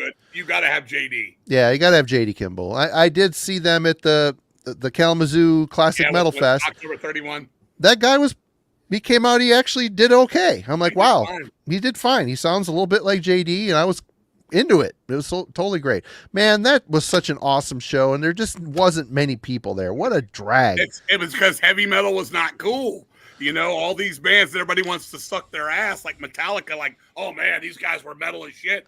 They were anti-metal, Anthrax, anti-metal. All these people changed that shit. You were there, I was there. It was fucking Agent Steel. It was fucking Manila Road. It was fucking these guys. It was October 31. Halloween from Detroit. Halloween from Detroit. Keith Minzer used to do a thing called Power Mad in Baltimore. He used to be in Mystic Force. Rest in peace to Keith. It would be Jag Panzer, fucking TT Quick, fucking Raven. We'd play these things. There'd be like 50 people there, and truthfully, 30 of them were from fucking Greece. I would come to America to see a festival, and they're like, there's nobody here. I'm like, because nobody likes fucking metal right now because Lars says metal's dead or whatever. Rob Halford says metal's dead. I'm trying to remember. You did a double time. Didn't Deceased and October 31 play? October 31 played both days because Mark, one of those festivals, Mark had a tooth come out. And he had to go get his tooth pulled. And he was like on the fucking doctor's thing. But I think Deceased did play that one in Kalamazoo. I think it was Brad Youngblood's thing. So he did. And October 31 was Tony singing, right? From Tony was singing. There was Twisted Tower, Rest in Peace. Yep. Yeah. And it was a guy from Greece there, filmed the whole show professionally on 3 cameras. Yep. Didn't Avatar play that too? Was that what it was? It was Agent Steel. They were called something, Order of the Illuminati or something. They changed their name, or I don't remember. I mean, like you said, man, it was nobody. Wasn't it at BB King Theater? Yeah. And then the third day, Lord Weird Sluffeg played the third day, and I left. Unfortunately, I would have loved to have seen that, but But it was one of those times where you look back, and you're like, I remember these motherfuckers. You weren't there. These old timers that went away because their kids needed college money. Fuck yeah. Sit home, kid. I got to go to see Agent Steel. But yeah, go check out our album club discussion on this. We tear it apart for about an hour and a half, and this is an absolute American classic. This to me is American power metal. It's got the blue collar work ethic. It's just There's a bit of a Maiden influence. It's kind of like Lizzie Borden. Early Lizzie Borden's got a Maiden influence too. And it's just awesome. What a great time for metal in the U.S. Yeah, well, I mean, that's Kenny Powell. He came from Savage Grace. Yep. Which I love. King, that. didn't you tell me once that like you were at a show somewhere and walked into the bathroom to find Kenny Powell was like fucking some chick bent over the sink or something? Oh yeah. That was it. That was there. That was at that thing. Also at that show. Was it in Kalamazoo? Yeah. Okay.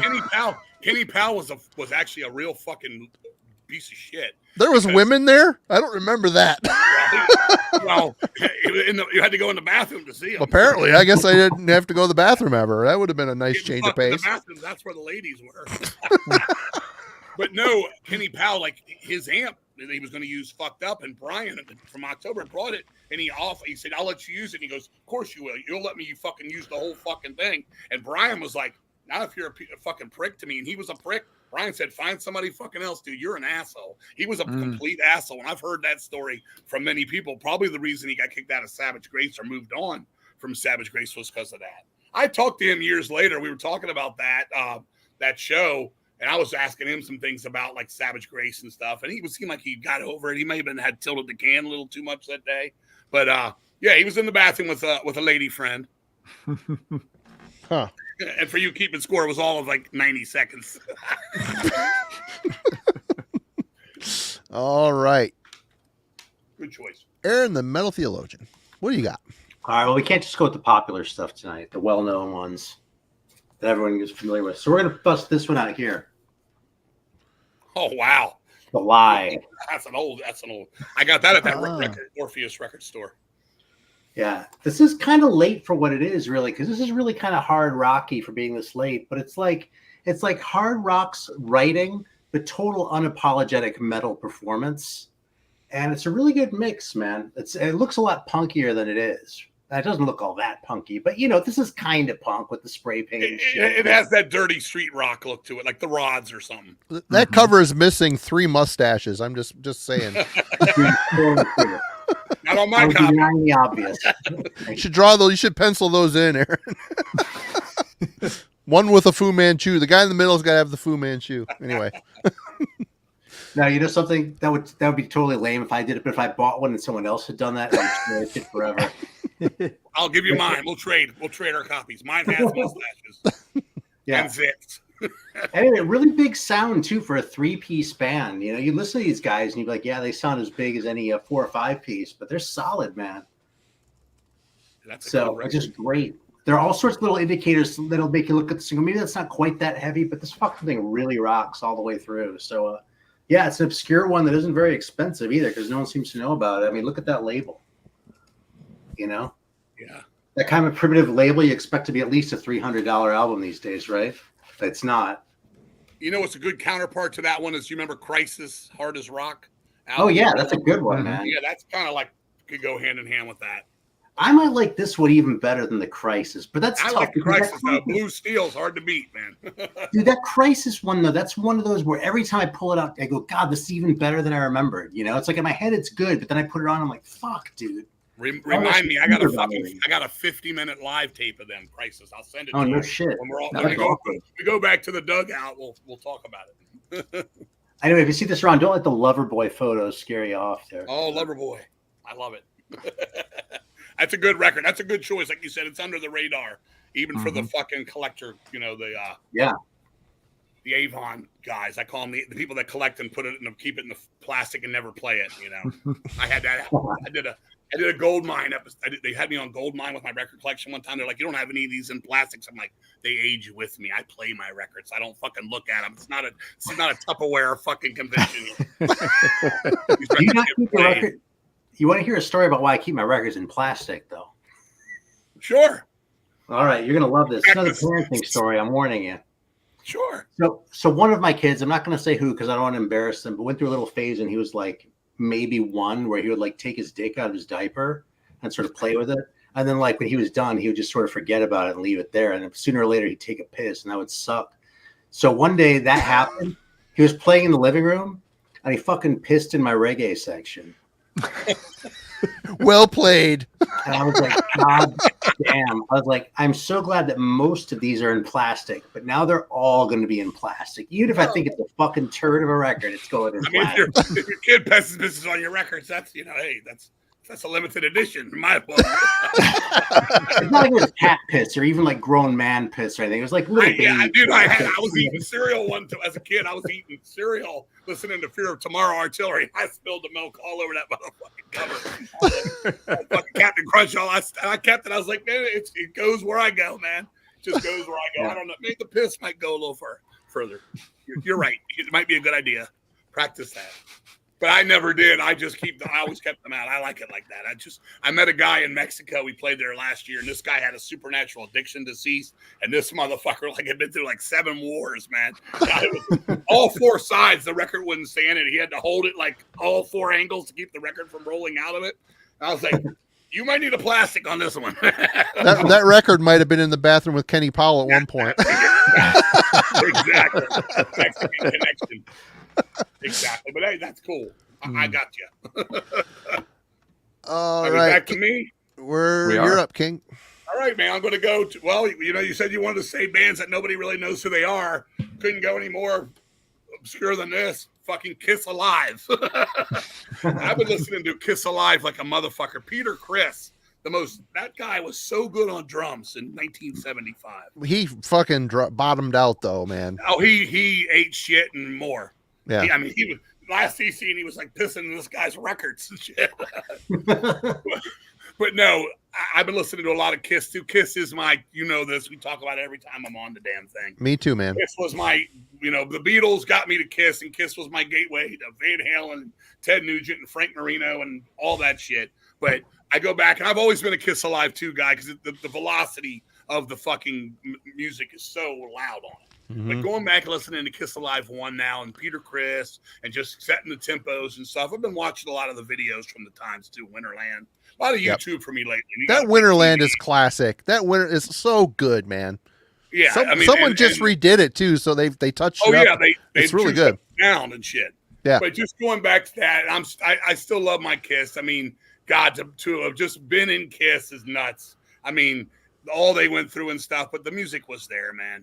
I don't care. I don't know who was playing. People say all the time that Kiss sucks, and it's always been either you love them or you hate them. There's no in between, and that's fine.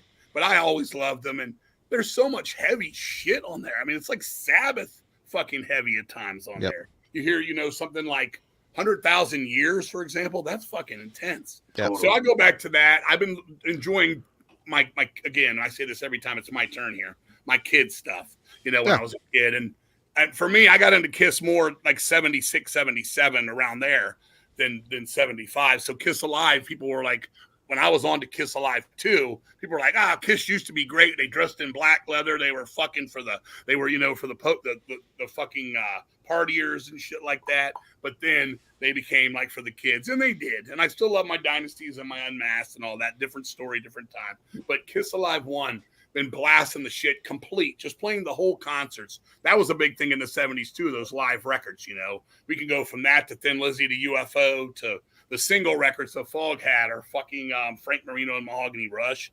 But it was just so good. And I don't know that too many bands in America, especially, that were heavier than them at the time. For the most part, they had some anthem-y stuff. Rock and Roll All Night was in there too. But there was Cold Gin, Parasite, all those songs are just fucking heavy.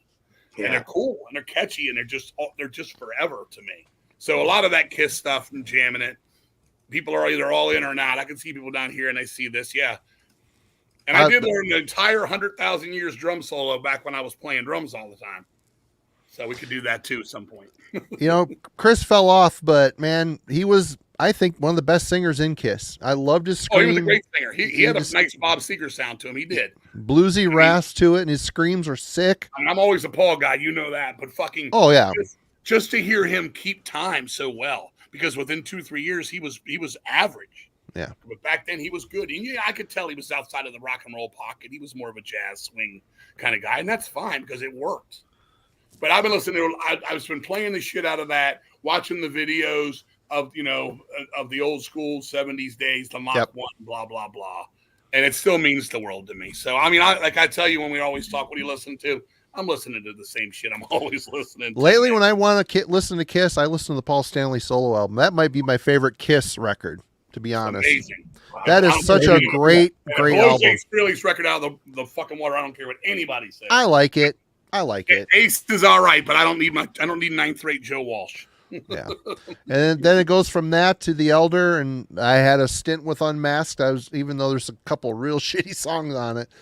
Shandy, I could give a shit if I ever hear that stupid song again. But anyway. Shandy has good things to say about you, Marty. That's she's waiting for you in the bathroom in Kalamazoo. Well, the night won't last her forever if that is the case. I'll tell you that right now. You'll have to wait your turn because Kenny got in there before you did. Oh, crap. But yeah, no, I mean, I have a love affair with Kiss up to and including, which I've always said this, and I'll stand with this. Creatures of the Night is one of the most overrated records on the planet. I think half of it is boring and monotone. The other half is fantastic. I'm more of a Lick It Up guy. That's a good album. Exciter rules, yeah. Fucking 1,000,000 to 1, man. 1,000,000 to 1 on there. Those fucking tunes are the ones for me. I like about half of Animalize a lot too. There's some good shit on There's that. some good stuff on there. Out of the cold, into the fire. Love's a Deadly Weapon. Great song. I don't know. So I had a little personal quest with Kiss Alive, actually. What's that? Because I've had a personal quest with Kiss Alive because somehow I ended up with 4 copies of that record. Like, I had a copy anyway, right? Then I remember someone I was working with went, hey, I was at a garage sale this weekend and they had some records. And so I got these for you. And I was like, and just random shit, but there were 2 copies of Kiss Alive in there. So like over the years, I've sort of been like looking for people who like probably need a little more Kiss in their lives. And what if I set up to the guys at Grown Man Record Night? Because Bananas hated Kiss. And I was like, come on, dude. And he's kind of come around, you know what I mean? So I actually mailed out the last copy today to my kid in Seattle, my older one, who's just started collecting records. So I found homes for 3 extra copies of Kiss Alive. Spencer likes Kiss. That's cool. He doesn't know if there's a Kiss record even going to be in there. Ah. So we'll see what he says. His first reaction is probably going to be what most, 22-year-old kids' first reaction is going to be, What the fuck is this lame shit, And then we're going to say, come on, dude. And eventually he's going to go, you know something? Kiss is all right. That's all I ask. He goes, Alan's just great. to say, fuck Kiss. Let's move on to some good shit. All right. Alan. Here comes Alan with something. I'm going to guess. Before you put it up, Alan, I'm going to guess. All right. It's going to be Wildfire, Summer Lightning. That's my guess. Interesting pick. Haven't heard that in forever. But I'm going off completely different direction this time. I've been pulling out stuff I just haven't played in a long time. This album, I got it when it came out. And I always remembered it had a couple of good songs, but for some reason it didn't stick overall. Replaying it lately, I'm just like, this is actually a really, really good Swedish black metal second wave. It's Lord Belial's second album, Enter the Moonlight Gate. Yeah, don't know that one for me. As soon as you look at the back cover, I mean, you know what they're going for here. It's, very much kind of in the, dissection and sacramentum vein. Although Lord Belial's maybe a little bit heavier, more sort of going for a bit more the blasphemous kind of vibe, not quite as melodic, but still very much in the same camp as those bands. The early Lord Belial albums seem to get remembered most because they use a flute just a little bit here and there. But it's like, a quick bit in this song, a quick bit in that song. It doesn't show up in every track. There's not an 8-minute flute solo in the middle of it or anything. It's actually worked in really well. The songwriting is actually quite good too for this style.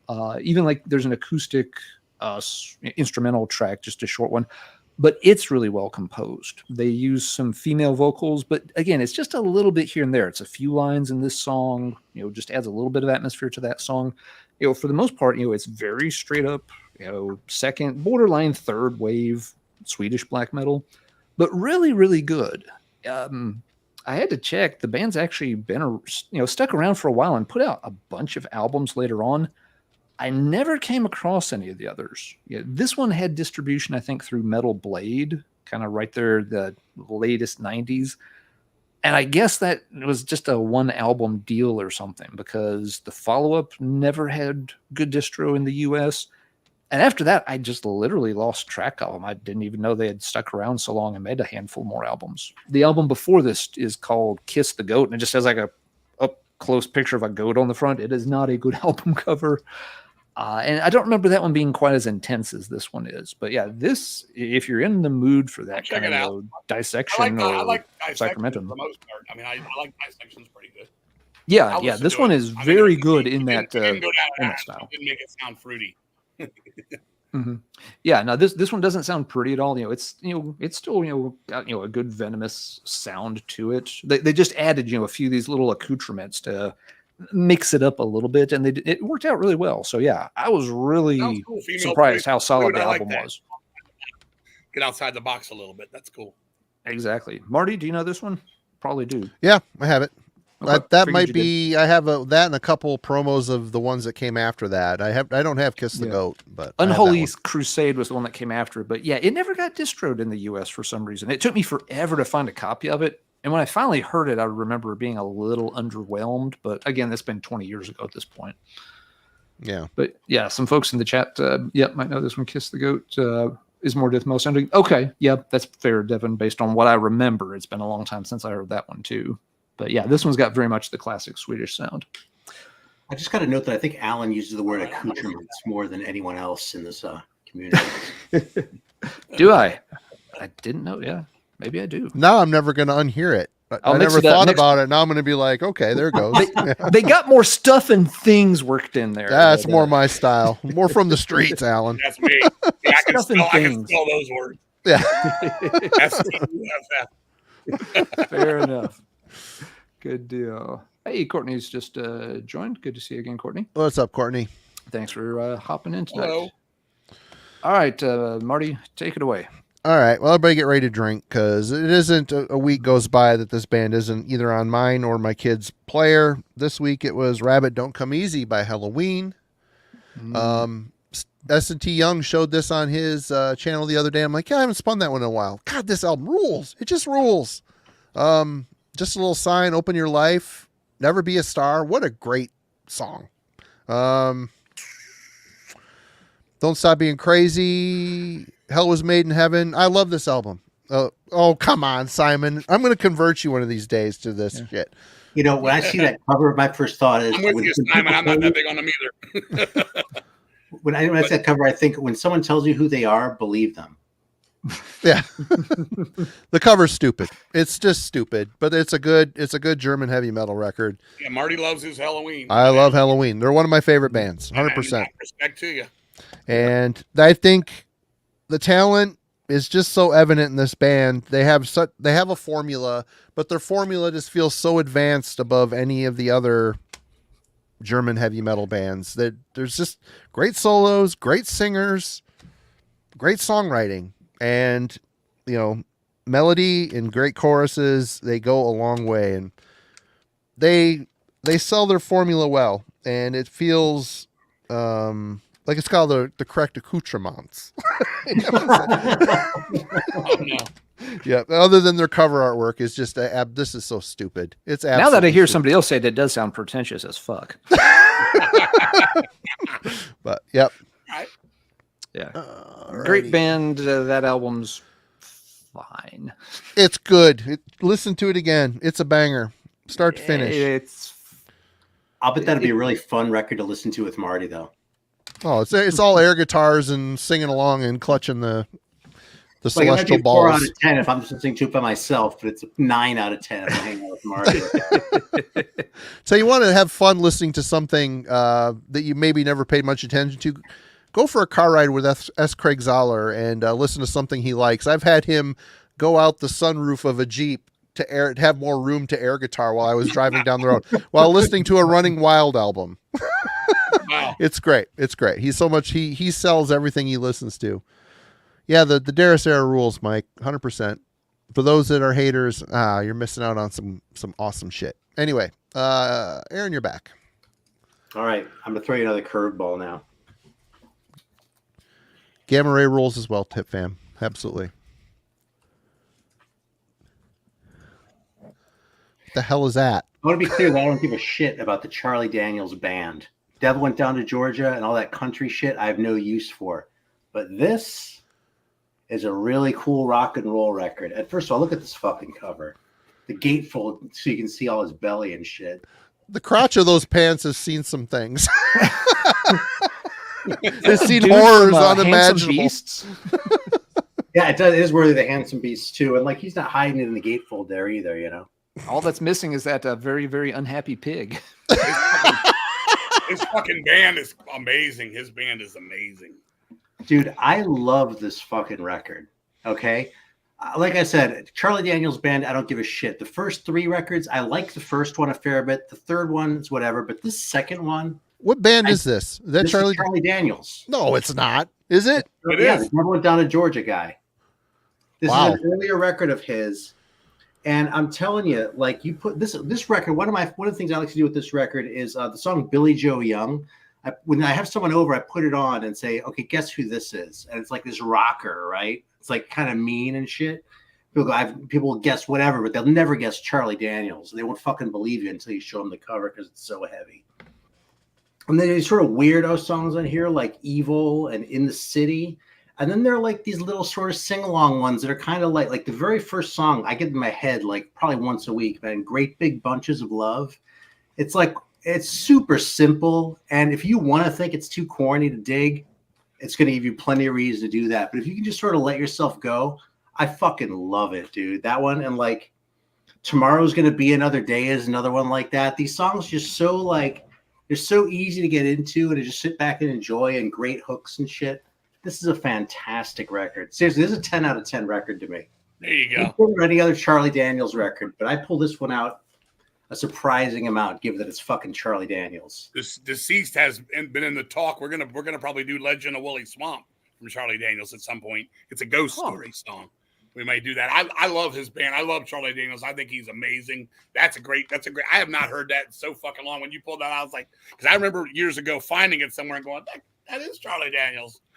But you know what was really fucked up was, I don't think you have it. There's a scratch and sniff version of that record cover. No way. That's what they won't allow on Discogs. Yeah. Yeah, that's the kind of thing you try to ship it through the mail and it starts setting off all the chemical sensors in the post office. The post. I don't think I actually see the title. Don Grease and Wolfman. Yeah, it's awesome. Yeah, I remember seeing that. I haven't seen that record in a while. I'm going to play it. That's going to the top of the list of all the records tonight now. Boy, your wife is in for a fucking sonic treat. Yeah, I'm going all night with this. What's that, honey? It's Charlie Daniels. That's not Never Went Down to Georgia now. Aaron, you are officially confusing the Went down to the viewership now. refrigerator 11 times. That's what that is. All right. Hey, welcome back, Wound Man. All right. King, you're up. Yeah, you are. That fucking cover took up the whole screen. Even before he went gatefold. For me, if it's my turn again, Yep. the best Crocus record is next. Hardware. It's not Headhunter. It's never going to be Headhunter. Fantastic songs on Headhunter. One Vice at a Time. I love half that record a lot. It's goddamn Hardware, man. It's new wave of British heavy metal meets AC/DC. It's so fucking good. I've been playing the shit out of that. Easy Rocker. Got to be one of the coolest songs he ever made. She's got everything. I don't know how much people are into Crocus outside of. It's always, when I talk Crocus, everybody wants to talk about Headhunter. I love the song Headhunter. I love Night Wolf on there. Side 2 of that record, kind of for the most part. But I've been playing the shit out of Crocus. That Mark Storace is a very underrated singer. Got a lot more to say than basically, as a Bon Scott clone. He can sing his ass off, that guy. I mean, you do something like Winning Man or something off this. It's so good. And I got to meet him and talk with him. He was such a nice guy. And I actually put out on Old Metal Records for Back to That. I actually did his old band. Easy Money. I put that out on CD, which is a new wave of British heavy metal losty. So he sings his ass off. He's an old timer. I don't know how many people fucking still dig Crocus outside of Headhunter. I keep saying that. It's a great record. Get it. Smelly What Nelly. about the Blitz? The Blitz gives you the shits. Come on, man. That's the only Crocus I ever owned as a kid. I had that on tape. It was all When right. I was a kid, Hardware was the one sitting in the bins when I was 12. I always liked the cover, but the first one I got was One Vice at a Time. I still like that. Long Stick Goes Boom. American Woman was a radio hit, blah, blah, blah. Headhunter came out. Loved the double bass attack of the song. Eat the Rich was okay. Screaming in the Night's a great heavy metal ballad. I'm not big on like Ready to Burn, or they get really caught up in doing Bachman Turner Overdrive stuff. They're big on that shit. Randy Bachman's like their lord or something. But I'm telling you, Hardware is a very new wave of British heavy metal sounding fucking record if you get into it. I mean, if Easy Rocker, just all I got to say, listen to Crocus Easy Rocker, everybody, sometime tonight. One of the greatest fucking songs ever and a cool fucking record. Mr. 69, it sounds silly and it is. Some of the lyrics are ridiculous, but it's so good, man. And Crocus had so many records before it. They had so many records before people don't even know, when Mark Sorachi coming, with T and all that, those other bands. That stuff, it's a Metal Rendezvous, Pay It Metal, even going further back than that. But Crocus Hardware, fucking, I'm telling you, man, listen to Crocus Hardware. Nobody cares, but I do. I didn't even know that one, honestly. You're pretty much guaranteed to any record show you go to, there's a Crocus, 1 or 5 Crocus records in the There band. always is. That and anything by Axe. Yeah. Axe Nemesis is always sitting there. It is. That's crazy. Yeah. I kind of like that record, though. Me too. And if you listen closely, not that one, but if you go to Axe Offering, Rock and Roll Party in the Streets, listen closely. Bon Jovi stole the shit out of that for fucking Runaway. I'm not even kidding you. Which, wow. Crocus Hardware. Everybody fucking listen to Crocus Hardware. God damn it.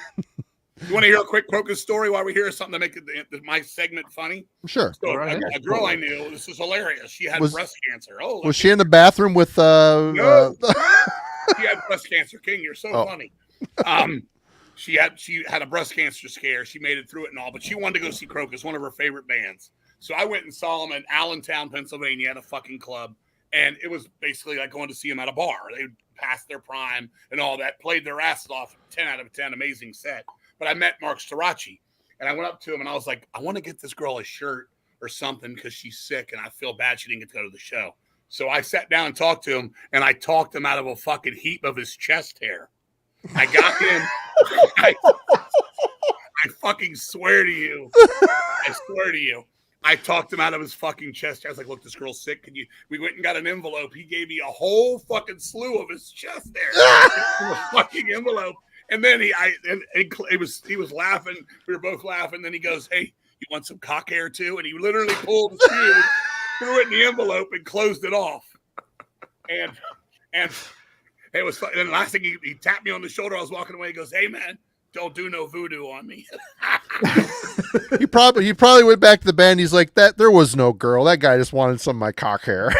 Weird guy from Deceased. I never asked for the cock hair. He offered it. You gladly accepted it. Yeah. It was Jim. It was Jim from Twisted Tower Dyer, While Heaven Wept. It was his wife at the time, which Jess. You maybe remember Alan. She was on Lap Playing with us. Mm-hmm. Jess and stuff. Oh, yeah. Mm-hmm. She was fucking. She was really sick, and I next time I saw her, I said, how was the show? I said, here. And she said, what is it? I said, open it up. She's like, I said, it's his fucking chest hair. She's like, no. I'm like, it's his fucking chest hair. So there you go. Now the ultimate accoutrement. Speaking of other things you cannot send through the mail. Go listen to Crocus Hardware. Okay. All right. Alan, top that story. The only thing that can make that story better, King, is if you saw them on the tour for the Voodoo album. No, but maybe that was an idea for them to do the Voodoo album. Okay, maybe. They had Mandy Myers was on guitar that night from Cobra. Oh, okay. He was in there, so it was cool. We saw him twice in 2 nights, Baltimore and in Allentown, Pennsylvania. They were phenomenal. He was a great guy, and he really is a hell of a voice. I saw the guy down here say that he's like Bon Scott. He can be obviously very much like Bon Scott, but he can sing. You know that from Easy Money. I know you know Telephone Man. Mm-hmm. Yep. He has his Ian Gillan moments too. Mm-hmm. All right, Alan, what you got? How do I follow that? I'm going to follow it with something very different. This band gets talked about a lot on Metallurgy and the Album Club, but usually different albums. No one's mentioned this album in a long time, so I've been giving it kind of a revisit. It's Ruins of Bevrast, but it's the Exuvia album, the one that comes after Blood Vaults. Blood Vaults seems to be in everybody's rotation constantly. Same with Foulest Seaman, but those this two are the album's best. also quite good. It is. Yeah, I don't think there's anything wrong with this album. It's comparable to the two before it. It sounds like they're developing the sound. I should say he is developing the sound a little bit on this album, but it's kind of baby steps forward. There's nothing drastically different here. Still like this one quite a bit, and I'm just kind of surprised that this one doesn't come up in the conversation with those other two albums. It seems like the three fit together really nicely. I know the album after this has a very different sound. Their first two albums have a very different sound, but these three in the middle are pretty comparable, but folks only seem to mention the other two. Why not Exuvia? Why is it kind of left out of the conversation? I'm not really sure. I don't know either. If folks haven't heard this one for whatever reason, or they've kind of forgotten about it, I'd recommend go back, check it out. Okay. Yeah, I agree. I would probably rank the other two ahead of it, but it's not by very much. It's not a case of like, oh, those two albums are great and this one's okay. It's like, no, those two are great and this one's also kind of great by itself. So it should be in the conversation. That's my take-home message for that album. Nothing much to say about it. Most folks are pretty familiar with the band, but yeah, it's a very good album. It just seems to maybe it lives in the shadow of the previous two just a little bit or something. When you guys say the record club here, does that mean like you order like 12 records for a penny and you got to pay for the 13th? Is that what we're talking about here? We I don't know arrange that somehow. That would be fun. Yeah, we got to deal with Old Metal Records. The Old Metal Records album club. Yeah, we're Crocus albums in the bin though. So what is the record club? What is it? It's Wednesday night. We do. There's four of us, and you put up 5 fingers. Then I did. He said there's 4 of us. Yeah, I'm drinking water tonight, so there's no shenanigans. I'm just that dumb. Why?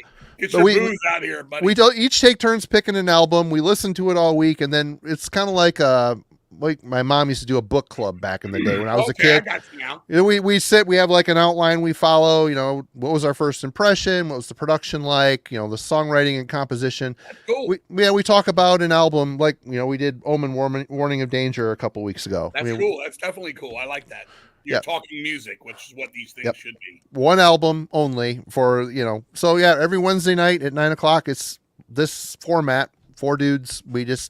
And then we each take turns picking the next, and we need to do the viewer's choice one of these days too. We kind of forget to do that. So yeah, it's fun. It's a fun show. Cool.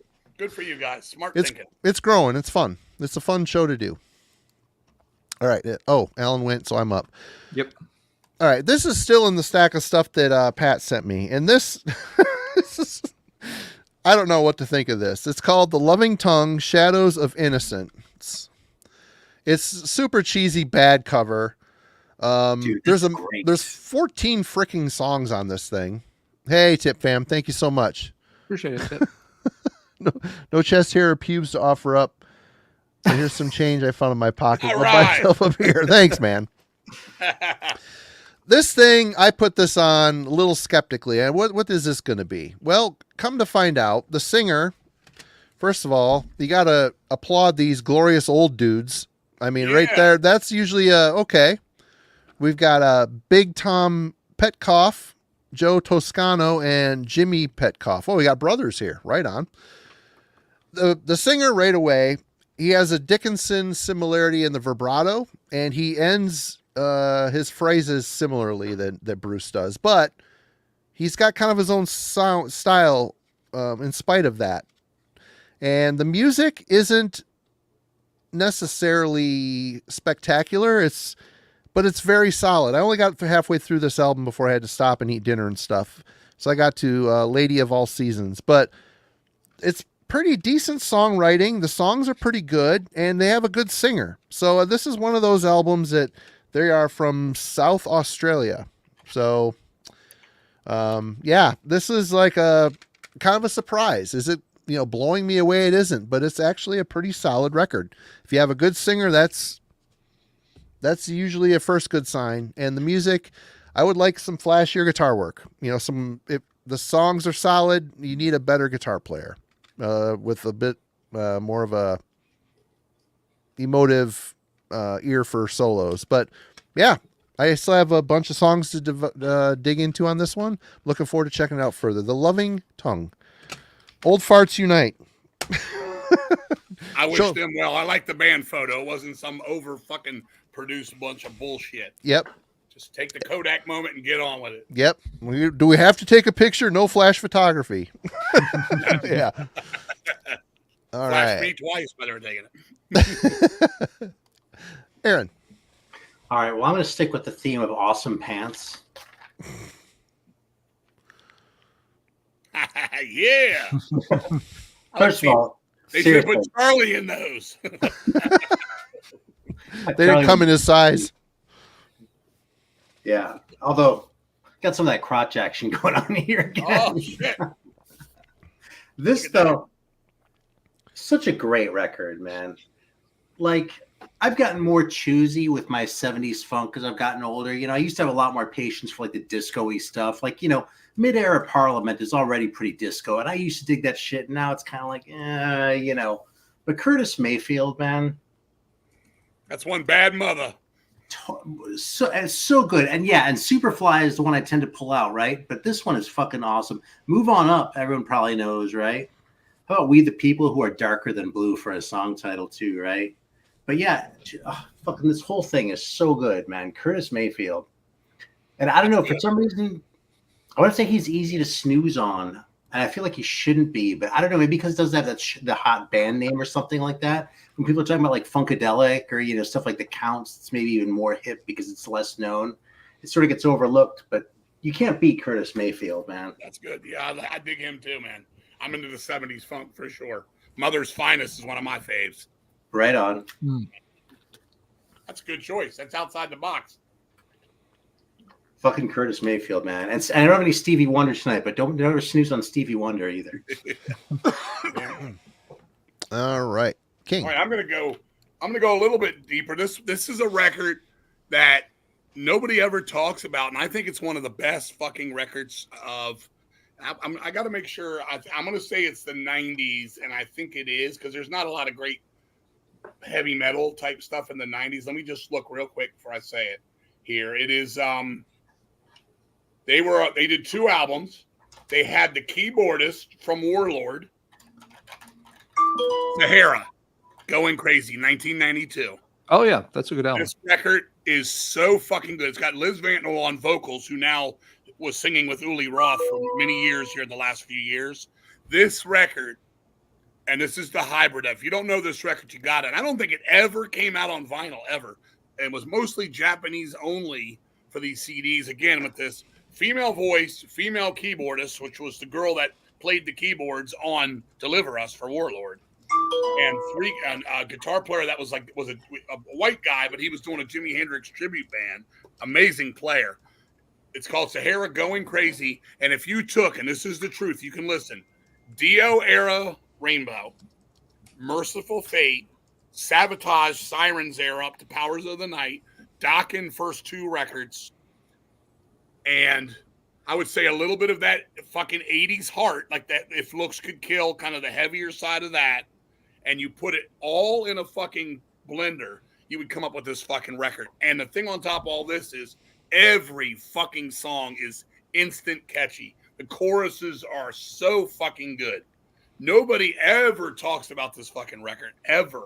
They had another record that wasn't as good, but this first one, they were out of California. Like I said, the female vocal Liz, she went on, she was singing with Uli Roth. They might even have been married or dating or something like that. But she was the female voice like for the last decade plus when they would play live.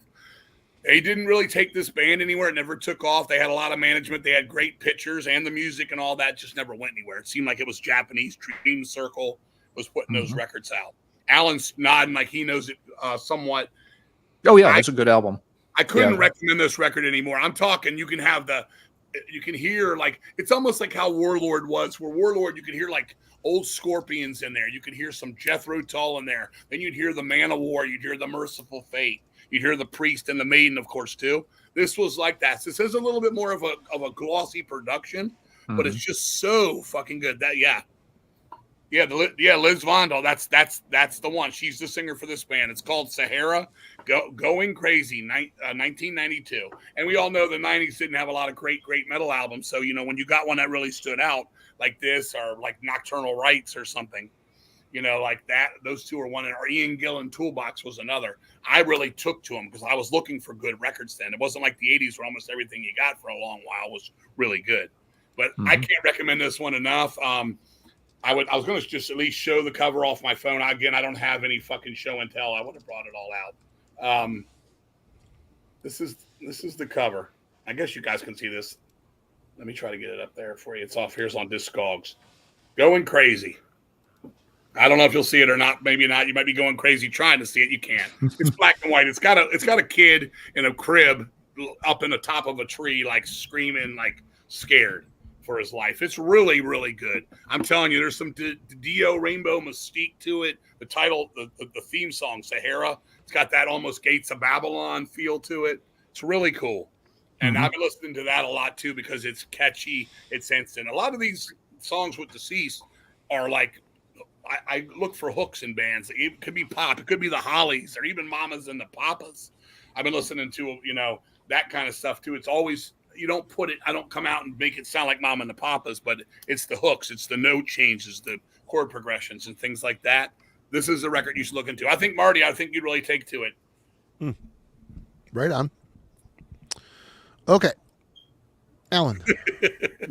Yeah, that's a good pick, King. And yeah, the second album, Seventh House, is pretty good too. Just not as good as this one, but still good. Yep. I'm trying to get here. Let's see if we can get there you go. There's a good look at the cover for it. I don't think it ever came out on vinyl. I'd like to put that out on vinyl on Old Metal. I'd put that out in a heartbeat. I'm going to try to talk to her. I actually talked to her on email twice, but I actually got in touch with Phil, who sent me an old tour shirt from 90s, and he sent me some stickers, but he's like, you got to talk to Liz. So. Sentinel Beast, Depths of Depth. What a great album. Yep. I worked with the bass player on that. He was mad. He goes, I didn't want you to put that back out. I was so high on cocaine on that record. I was like, that's what made it good, man. Talk about Maiden Worship. That was big time Maiden Worship too. And Phantom of the Opera. We actually got together. We got them reformed, and they played Defenders of the Old He Wangs Festival with October 31. We got them there. We got Tyrant there. That was a pretty crazy night, man. Right on. Okay.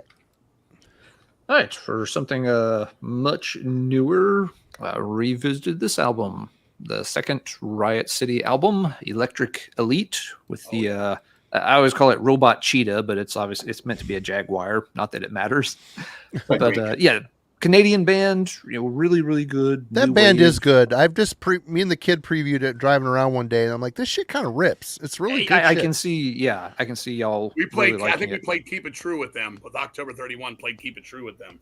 Oh, cool. Yeah. But yeah, very good album if you like, especially the faster side of things. They're kind of a little bit in that camp like Traveler, where it's traditional metal, but playing it faster than a lot of bands are doing. This one had a little bit of a lineup change, and they got a vocalist who's still very good, similar to the first album. Some people actually seem to prefer the new vocalist over the other one, so it seems like it worked out okay for them, even though they had to shuffle things up a little bit. But yeah, just a fantastic, really good, high-speed, energetic, catchy, new wave of traditional heavy metal band. There's so many bands doing stuff in that vein these days. A lot of them are fun, but a lot of them are very just kind of, cut and paste. They don't really quite have the energy or the speed to go over the top with it. This band really, really does. Both their albums have really smoked. And it's probably about time for album number 3. So looking forward to that. Hopefully it'll come out, and hopefully it'll be a banger as well. But yeah, if anybody missed it, because again, it's been a couple of years and there's so much stuff that comes out, it's easy for bands to start to get kind of lost in just the absolute deluge of material that comes out. But Riot City has been one of my personal favorites of the whole kind of traditional metal revival of the past several years. So do not sleep on Electric Elite, or if you see the first album too, with the Satan Judas Priest Hellion ripoff on the cover. That one's also a fantastic listen. All right. Over to you, Marty. Well, this show that package as well, and I haven't listened. I have this on tape, and I have their what was the name of the other one? I can't remember. At First You Don't Succeed, but was this Jersey's Hades? They're from Jersey, right? That Hades, yeah. Yeah. So this was kind of like unlocking a time capsule. I haven't spun. I have both this and the other one I mentioned on cassette. I haven't touched them in decades. So to see this reissue this came out on Dark Descent, which is in Dark Symphonies, which is kind of amazing. It's pretty good, man. It holds up well. It's thrashy, but U.S. power metal with a thrashy vibe, I guess. I don't know. I'm probably closer to thrash than power metal for me. U.S. power metal, not European power metal. They pretty much build up to that. Yeah. Their first, I remember having the single "Deliver Us from Evil," the first 7-inch. Yeah. And Dan Lorenzo, the guitar player, he had this mop of hair. Yep. I called him one day to talk about this record, and all he wanted to do was talk about his hair on the phone. I'll be nice because this is your show, but I had a real big problem with Hades one night playing the show together. Oh, really? I'll be nice, it's your show. I won't say shit, but they're okay. Come on, man. The nice thing to do is to just spill it. I leave it. I would say it, but it would take 15 minutes. I'm not going to spend that much. My breath is better than that band. Go ahead. I'm sorry. No, it's cool. It's it was a time capsule. Like I said, I haven't touched the tape in decades. I enjoyed it. There's a bonus disc on here. It looks like a bunch of demo type stuff. Probably I'll never listen to that, but the album itself, it was cool. Will it come off the shelf a lot? Probably not, but it's a keeper. I like it. Good stuff. Anyway, go ahead, King. Not my turn. It's his turn. No, it's Aaron's turn. I thought you were gonna talk about Hades for a second. No, I was gonna leave it be. I'll just say this and not be mystery fucking Hervé Villachez Fantasy Island fucking guy. So we played a show. It was us. It was October 31, Deceased, and Hades. It was at the Hard Rock Cafe in New York. We got there at 2:00 to play. You had to feed the meters all day in New York, blah, blah, blah, blah, blah. Show didn't start till 11:00. The 3 bands had to be done by 2:00. Hades went on stage and played from 11:00 till fucking 12:48 in the morning. They literally finished. Oh, we forgot it's Jill's birthday. Let's play Immigrant Song or some Zeppelin shit. And they just kept fucking going, knowing there was 2 more fucking bands. So when we got up there, the promoter just fucking basically said, just fucking cut it. Don't even play. It's all fucked up, blah, blah, blah, blah, blah. So I got behind the kid and fucking, and the person that was like going to run the rest of the show was like, play for 5-10 minutes and get out of here. And I was like, these motherfuckers, this is bullshit. And they all fucking walked except one of them. And my buddy was there and he was like, I was on the thing and I got pissed. I was like, these fucking rock star fucking bands, pieces of shit, get the fuck off the stage, play your time. I still stand by this to any fucking band. And basically, they fucking walked out of there and I was like, I wanted to fucking beat ass that night, punch them in the face, but I let it go and all that stuff. And the sound guy was like, yeah, these guys were pieces of shit and all this stuff. So anyway, they came to Jack's in Virginia and I went there to say something. And luckily, it was around the time of my birthday. A friend of mine got me juiced up on 151 back when I drank, which was, this was like 19, maybe 2000, 2001, something like that. I don't know. And I got sidetracked because I was really going to go after him. It was really shitty. It was really, really extremely shitty. And I don't go for that with any band. It's all professional. You got to go there, do what you're supposed to do, and that's the end of it. It's selfish to do shit like that. Dude, sabotage it was other bands. Horribly long day. The promoter was an asshole to begin with. We were feeding the fucking meters. We had to keep. 7-8 hours before the show started. It starts. It's so behind, and then they get up there. And they're playing to the same room that we're playing to. And we've got all our fucking people want to see us play as much as their people want to see theirs. You play 45 fucking minutes. You fucking, if anything, you're friendly to each other. You're like, hey, man, go ahead and use our shit at setup. We're running behind. That's what we'd have done. But we didn't get that. We got these guys wanted to be the fucking Rolling Stones. And we're just shitty as shit, man.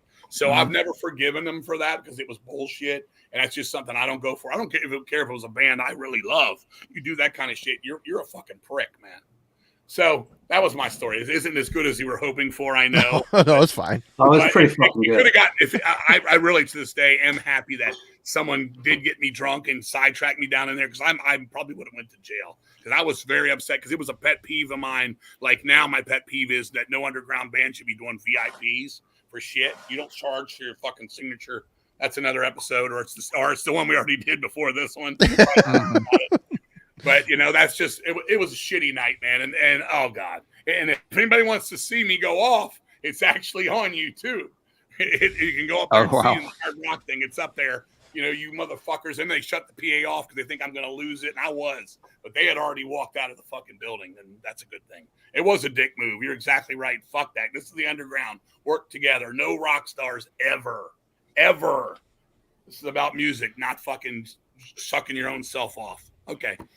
Next. All right, Aaron. VIP, very important pubes. That's There right. That's what you get at Crocus shows, and you don't have to pay $100 for them. Toilet cleaners. Don't charge to get fucking signatures from toilet cleaners. We're all toilet cleaners here. Okay. Sorry, I want to interrupt your moment. So speaking of shitty people, and also people who are not shitty, and actually King mentioned Gates of Babylon earlier, and this is just sitting here. So What a great record. This is the one I reach for the most often. I'm sorry. Go ahead. No, this is the one I reach for the most often these days. For a long time, it was Rising. I mean, when I was actually like in my teens, it was the first one all the way. I didn't really dig Rising. Then like in my 30s, my 20s and 30s, it was all about Rising. And like the last few years, man, it's this one pretty much every time I reach for him. And this fucking record is so good. It's funny because I got this for like nothing at a record show. I was like, it was like $4. I was like, I don't have that one. I guess I'll check it out. And you got the gatefold too. Huh? You got the gatefold too, version 2, right? Check this out, man. Gates of Babylon. What a fucking song. God. You ever see the video, Marty? Oh yeah, that's great. Yeah. That promo? White label, yeah. Oh, beautiful. But dude, I love the video where Theo's riding the on this camel. thing- Look away from the sea. Yeah, I mean, any fucking song on here is great. The only one, like the last one, isn't a banger, right? But I'm not turning it off either. Rainbow Eyes. I mean, She had rainbow eyes. But Kill the King, I swear, is one of the best songs ever. I Long love live the rock and roll. theme to it. I love the theme to it. Hades seems to like that song too. Try it, motherfucker. We were on tour with our drummers, our drummer now's old band. They were called Death of Kings. And we went into Michigan. We were playing in Detroit. And this guy said, King Fry's got a lot of balls coming in here fucking playing with a band called Death of Kings. I'm like, I'm already deceased. But you're right. I love that one too. I do. I love that record a lot, man. And it's funny because usually I kind of disapprove of covers on records. I want to hear the bands delivering on their own. You know what I mean? There are exceptions, but one thing that's like a big exception to that rule is if a band has the balls to cover Kill the King, they're usually pretty fucking good. Like that Commander record is one I almost pulled out. Mm-hmm. An old thrash band from Ohio called Solus used to do a great version of it. Liege Lord did a good job on it. Yep. There we go. And then Lizzie Borden did it too, didn't they? Or they do Long Live Rock and Roll. Yeah, okay. That's pretty ballsy one to go for it too. But Kill the King, man. If you can deliver that thing, you're a fucking rock star, dude. That record is great. And now we're going back. Here's me flipping it into a promo. Children of the Morgue, the drawing of the band inside there. People are saying that it's like heaven and hell, but I was looking more like Long Live Rock and Roll, because we have our new deceased has a sketch of the band faces, and people are like, "Oh, I love the rainbow," and that's where it is. Rainbow and heaven and hell, beat the backside. Yeah, It's a great cover.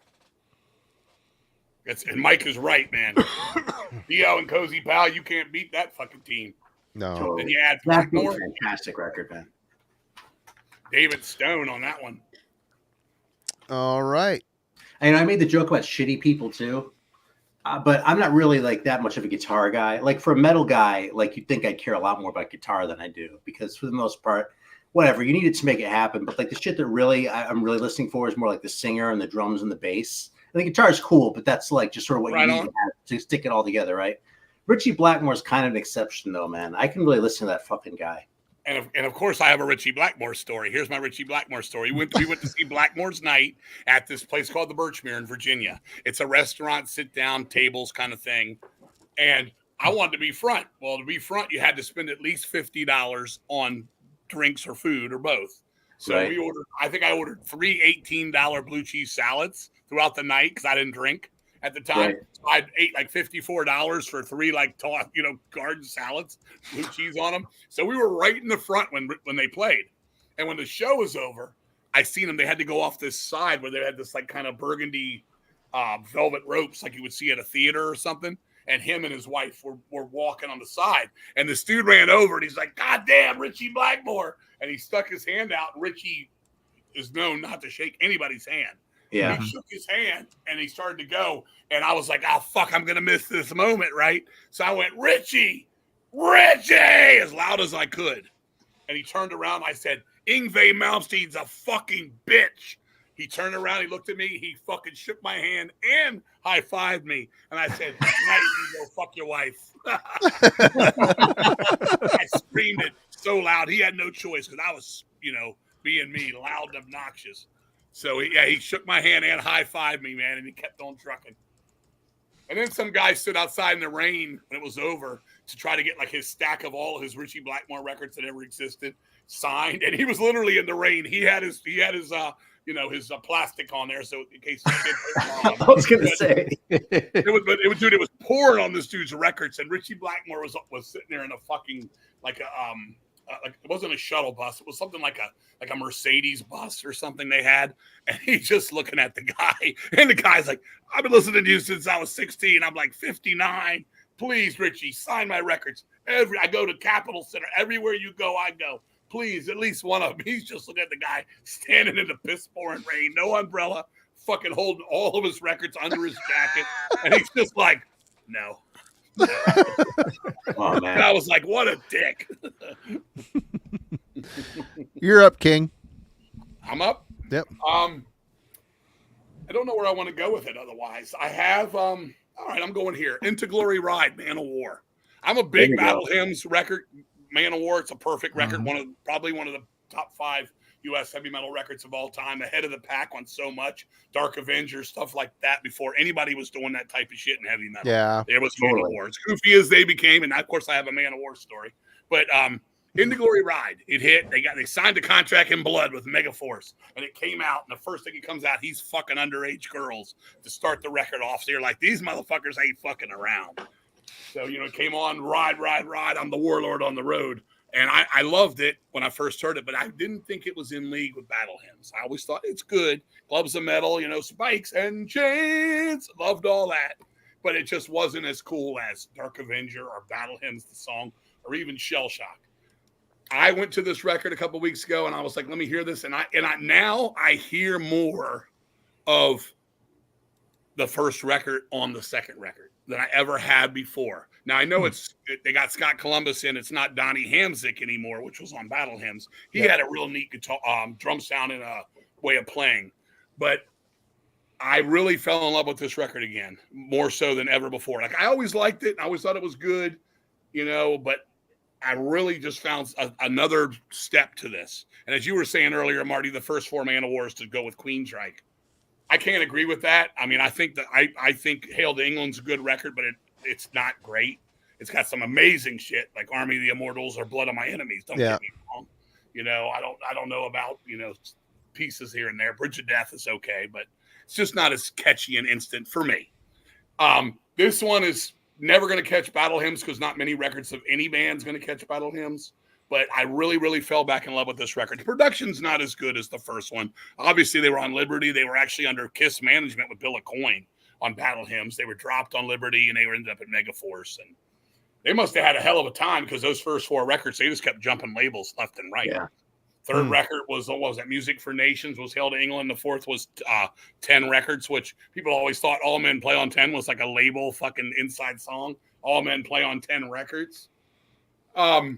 I just can't get enough of the early Man of War now. I hate their guts as people. I think they're fucking dorks, assholes, losers, pieces of shit. I'm basically speaking of Eric Adams and Joey DeMeo because I've had run-ins to a degree with them. But I can't deny the music, man. I just can't do it. Mm-hmm. Yeah. You know what I'm saying? I mean, you have to. When they tell you to guard well the secrets of steel, you just fucking have to, man. You just have to. So get back out there. Here's some old man of war before they signed to, and before they blew their speakers with rock and roll and all that bullshit that came later, and those fake drums and all that horse shit. Get you some early man of war and, into glory ride. Thank you. Right on. Okay, Alan, what you got? Let's see. Well, did one since we did a bit on Rainbow Long Live Rock and Roll. Mine's not a gatefold, but I did get to meet Dio and got it autographed. There you go. Once upon a time. So you personalized everybody with that one, my friend. Yeah, I made sure it was like your story. Yeah, it was just it was a long line, a little record store out in Texas, but it's just like please personalize it. So yeah, he wrote to Alan, Magic, Ronnie James Dio. So awesome. Yeah, we got to see him that night play. It's probably like around the Angry Machines tour or something. So I mean, it wasn't like back in the day so much. It was the a loudest very small concert I ever saw in all my years was Strange Highways at Jack's. They brought in an arena PA in there. My buddy Dennis, who was Dennis Cornelius, he was living at my house at the time. He had to quit his job. He got vertigo so bad he couldn't get off the couch for 4.5 days. He could not get off the couch. He couldn't even drive home from the show. We were so tilted sideways. We stood in front of the PA and watched him, and we were in front of it. And it was an arena, 20,000 seat arena in a fucking 350 person bar that we saw this fucking thing in.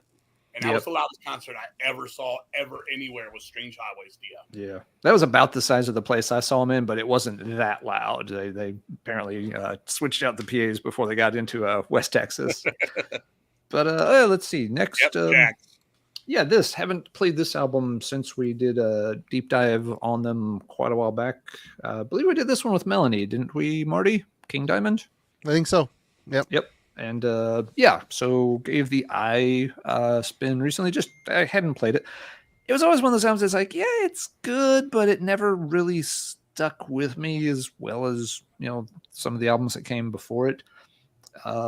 Listening to it again, performances are very, very good on it. It's just got that weird production and kind of that weird drum thing going on. So isn't that electronic drums on that record? That's it is. Yeah, exactly. And so, it just, it sounds odd compared to, the previous albums because it's got a little bit more with the electronic drums and just a change in production.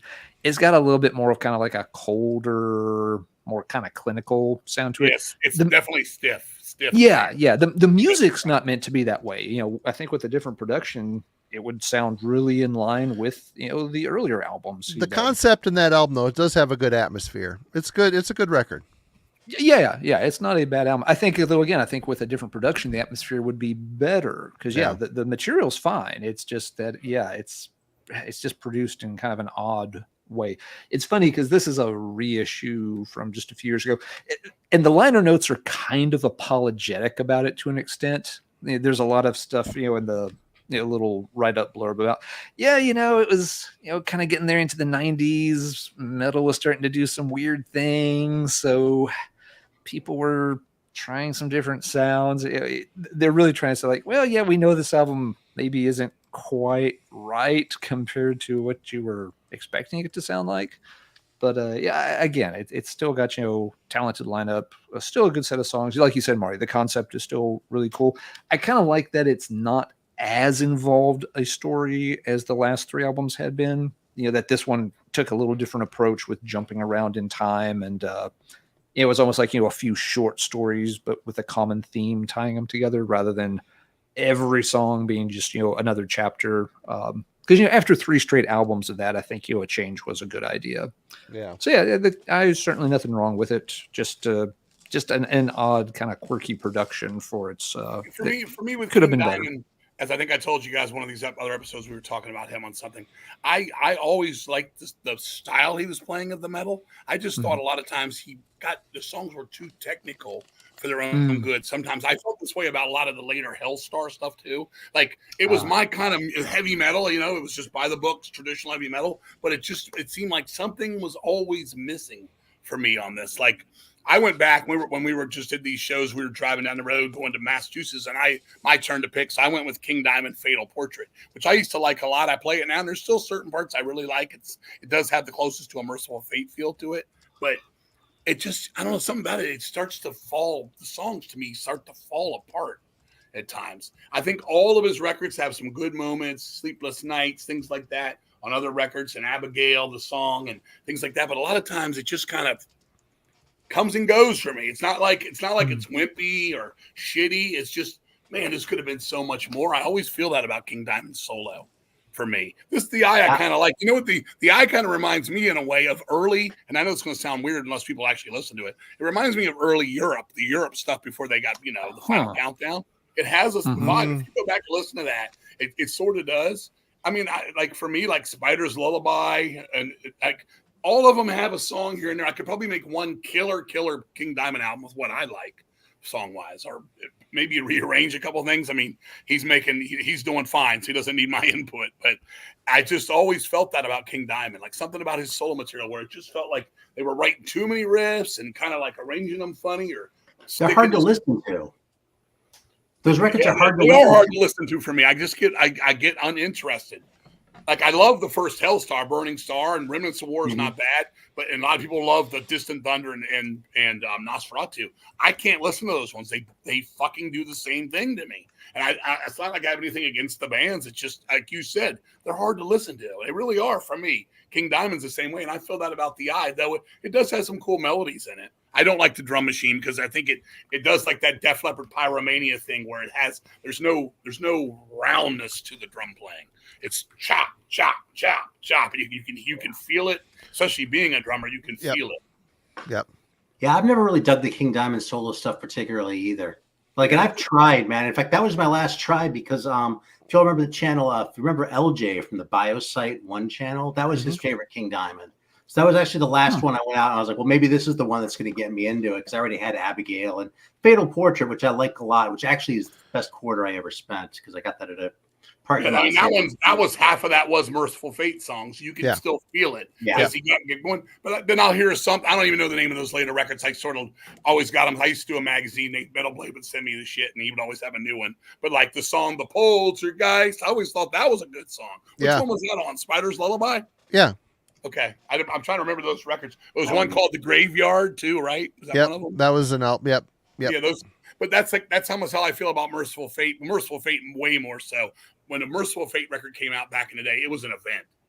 Right. Then after a while, it just became like, here's another Merciful Fate, and they were okay, but they were never that great. And that's what I feel about King Diamond. It seemed like he didn't put all of his effort into either of them, and he just kept releasing both. When Merciful Fate came back, In the Shadows was a great comeback. Don't get me wrong. I liked it. Yeah. Yeah, but as it went on, I mean, for me, you can't.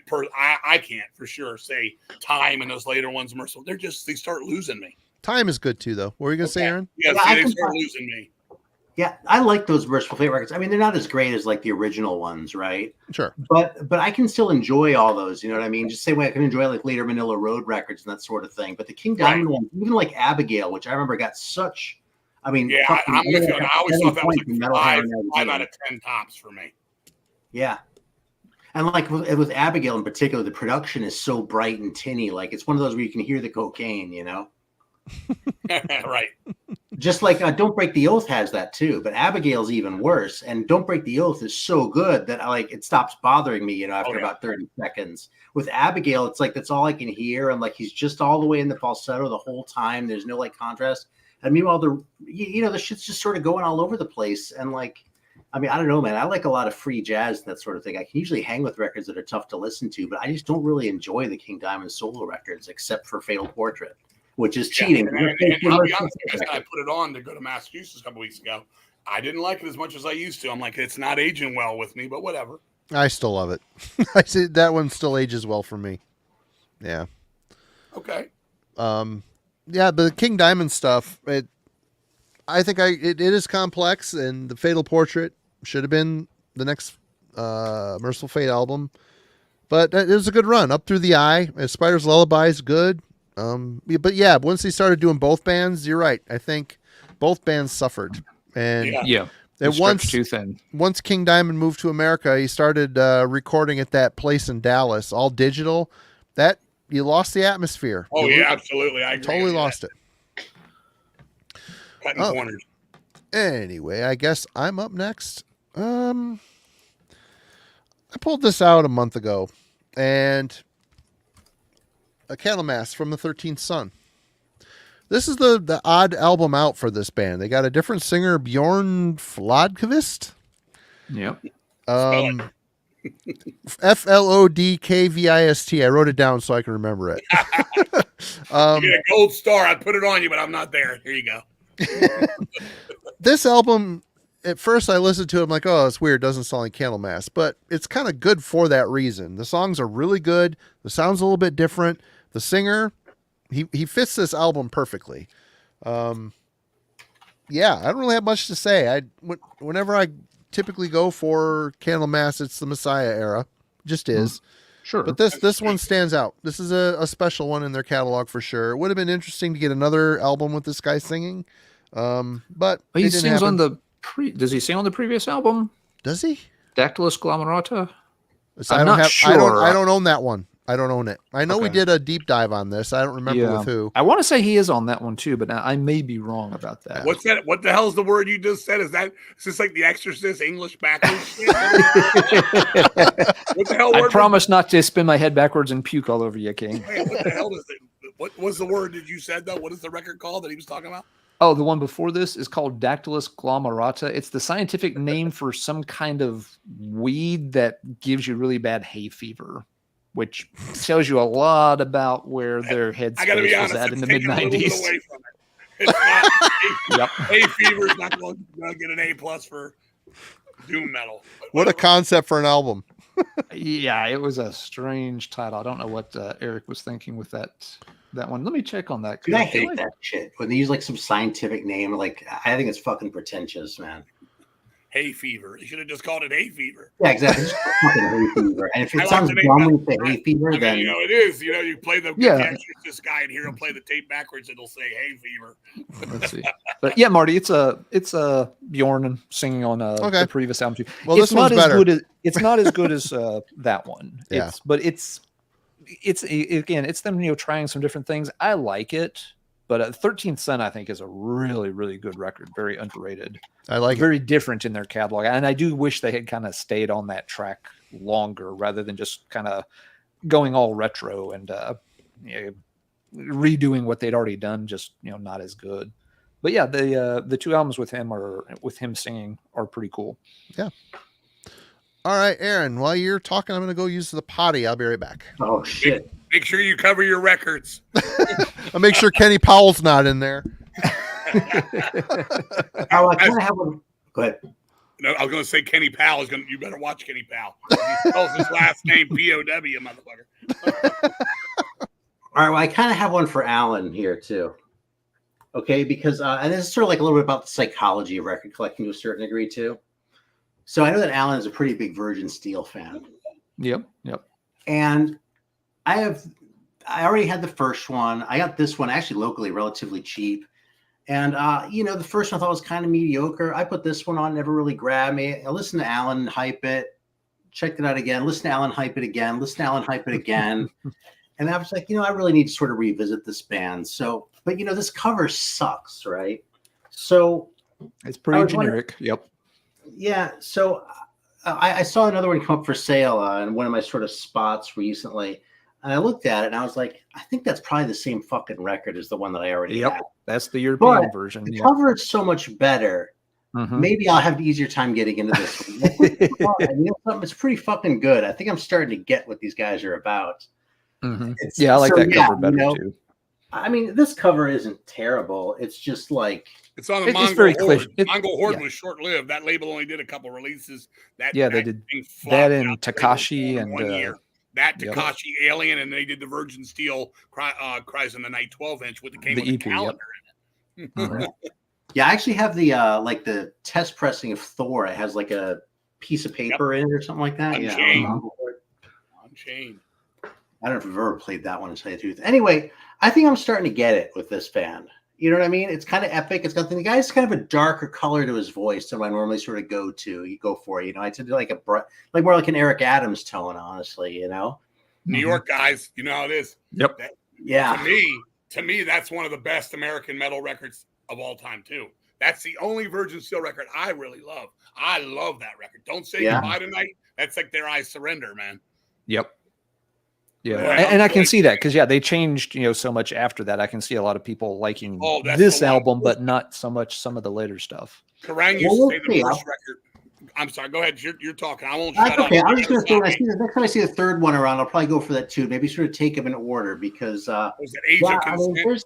I'm going to be spending some time with Noble Savage.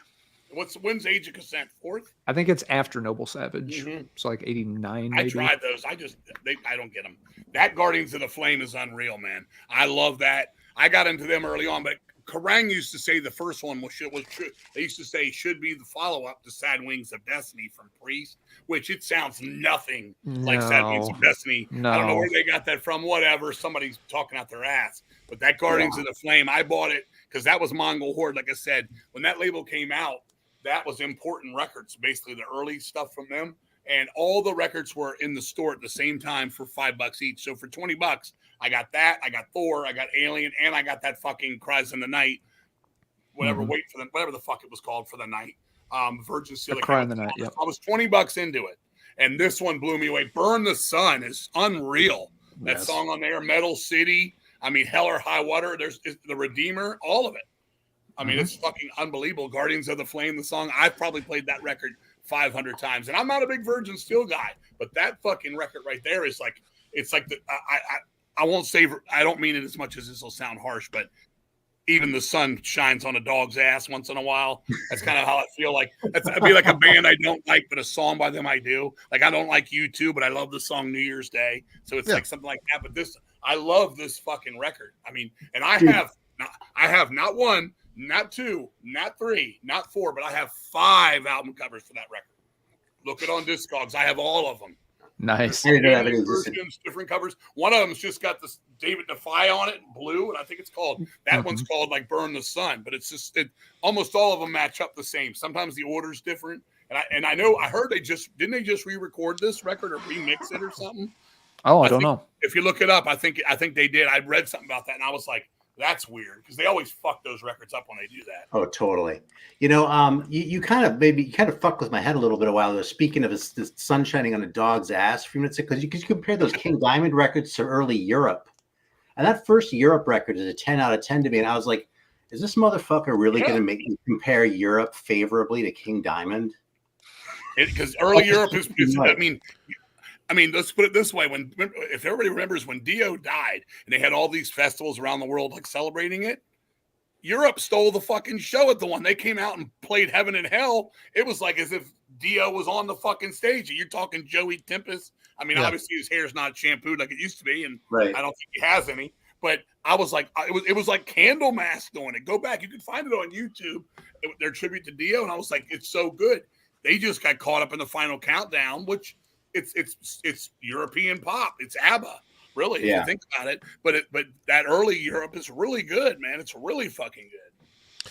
I actually have a quick Virgin Steel story. Oh shit! Metal Maniacs paid to have me go out and cover Jack Koshik's November to Dismember in New Jersey, the infamous November to Dismember. Yeah, I know. With the curtain, the accordion curtain separating 2 stages because fuck the bands, right? Well, on one side, I'm there to cover all the bands and write up a little piece about it for the magazine. One side, Deceased is crushing it. There's about 95% of the people there freaking out to Deceased. I walk around the edge of the curtain. Right next to it is Virgin Steel. Yeah, I remember this. Playing to maybe 10 people, not looking very happy because I'm standing there. And I got away from the pit. I'm like, I'm going to take a break. People are going a little nuts here for Deceased. I went around to check out Virgin Steel, and he had a sword, and they sounded pretty good, but all you could hear was Deceased. I'm like, I felt bad for him. I mean, that is just a I felt bad for them too. Shitty fucking deal. Yeah.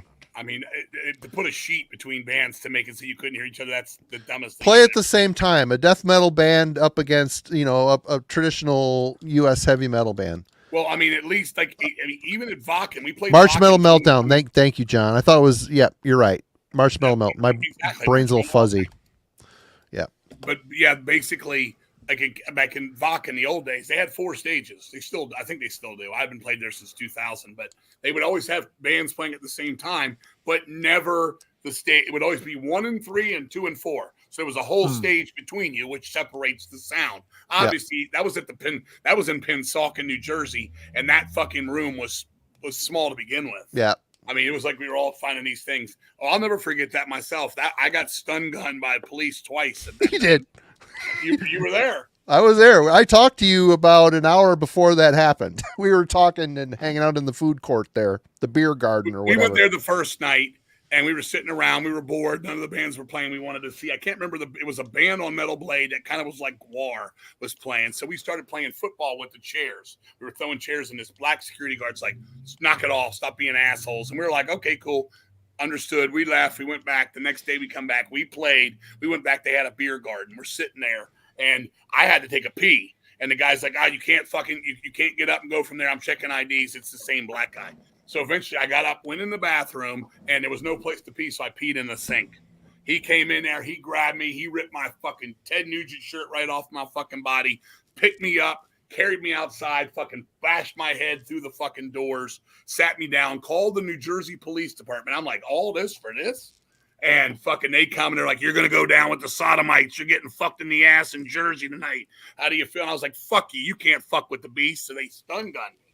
I'm like, didn't fucking hurt. And so they did it again. So Jack Koshik comes out and he's like, sign this paper. I'm going to sue the security here. They should never have done this to you. I'm like, I know. I didn't really do nothing wrong. The guy just hated our guts.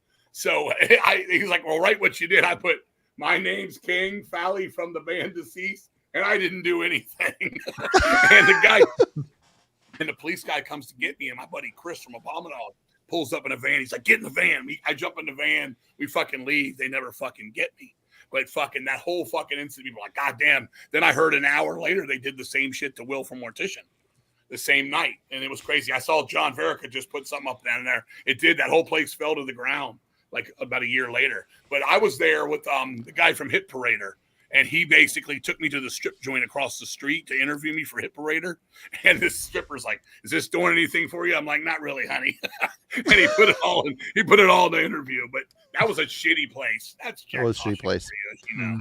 Some good bands played it though. I mean, it was cool to see the Chasm and see Whiplash. Wasn't it like Doro Patch and all kinds? Holocaust she didn't play though, did she? Did Dora play? I remember her signing something. But Holocaust was there from England. Oh, cool. I missed them. I was like, I'm missing Holocaust. I missed a lot of shit. My brain's a little fuzzy on that whole thing. They can keep looking for me too. Yeah. That was I love the chat's talking about Thundercat, among other things. All right, that was my little sidestep with the Virgin Steel story. I still feel bad for him. That was a shitty. I did too. I felt bad for whoever was there. Yeah. I mean, we were lucky. We had a lot of friends up that way, but fucking that whole thing was a nightmare. It really was. Yep. Hey, so what percentage of your stories are set in a bathroom?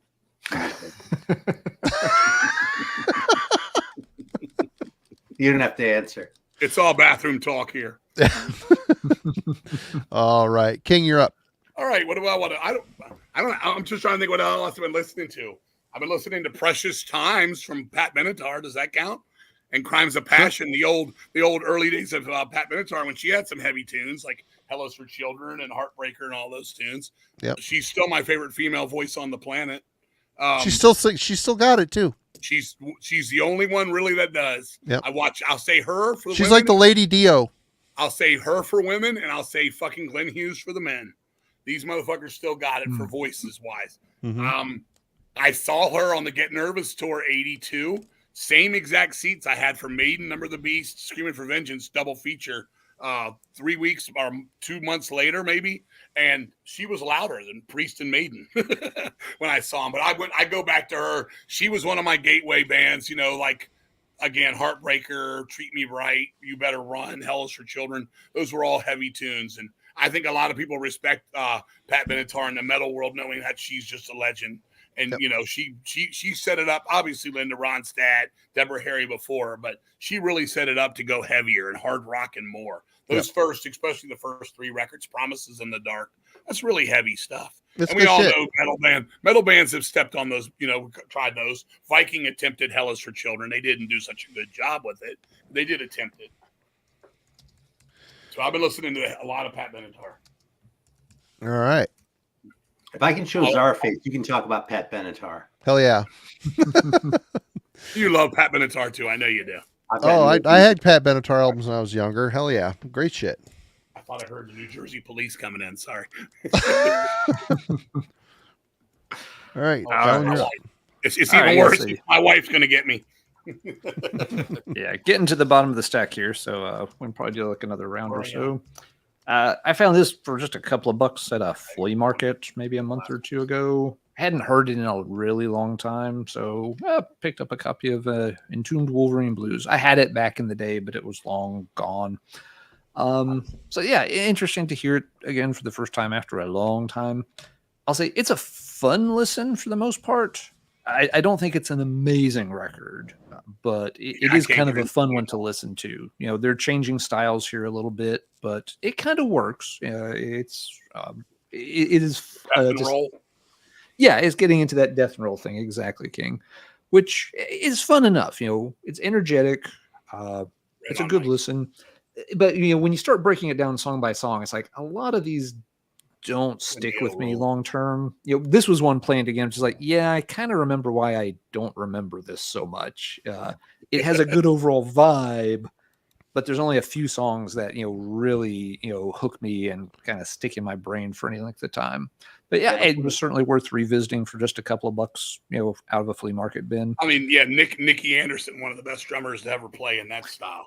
Yeah, he sounds, you know, really good here. And you can tell he was on his way out to his own thing because obviously the music changed. I tried. I go back to it. I respect them. They're all friends. They were one of the first. I mean, we were best friends. Nikki, me, Ufe, all of us, Alex, we're all best friends. Every time they'd come into America back then, we'd see them or play with them a couple times. And they were cool super guys, and I wished them well and all that. But for me, Left Hand Path and then Clandestine for the most part too. And then I just can't go from there. I just never got it. Maybe if I go back, and I think I will go back to that as one of my go backs tonight. I'm going to think about 8 records here. I'm going to go back and revisit. Move over, Charlie Daniels. No. Charlie can't roll. You know that. Charlie, but it was kind of the same for me, King, too. I sort of, start losing track of them pretty quick after that, but hadn't heard it in a long time. Yeah. I'm glad I revisited it. I might like it more now, honestly. Yeah, it was, it's fine. It certainly hasn't gotten worse over time. It's not like it's like aged badly or anything. It's still a fun listen. Was that one on it? Was that on a major label? It eventually got picked up. Yep, by a major that was label? one of them that was on the what was it? Epic. Epic and Relativity. Columbia. Morgan Angel Cathedral. The whole Columbia. Yeah. This was part of the whole Columbia thing that they were doing at the time. All right, Marty. Well, I'm on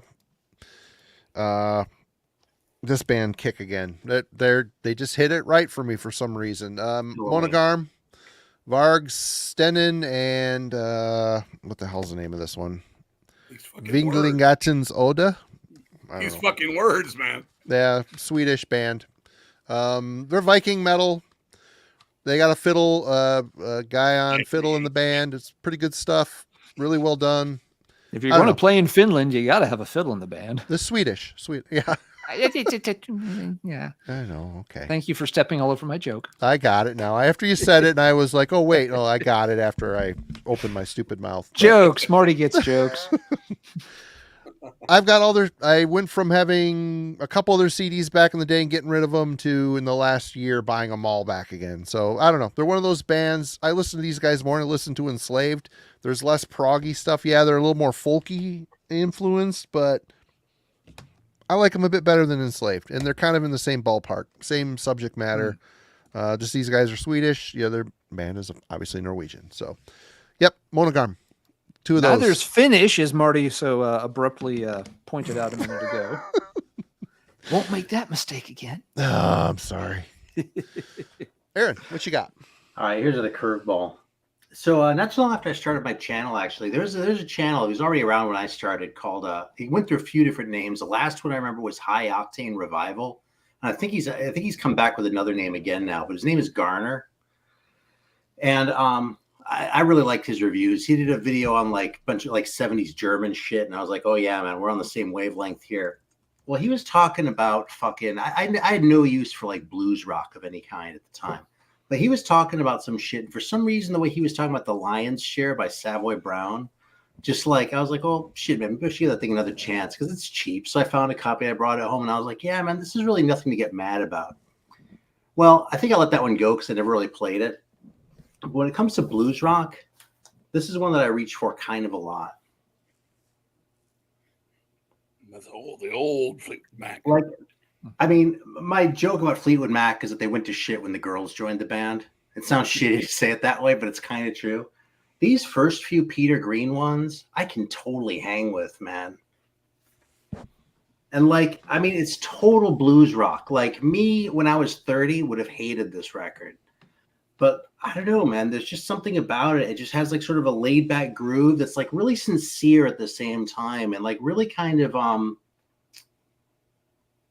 I don't know. There's something about it that sort of captures like, I mean, I don't think Peter Green was as crazy as like a Syd Barrett or someone like that. But like, I mean, I think he was kind of crazy still.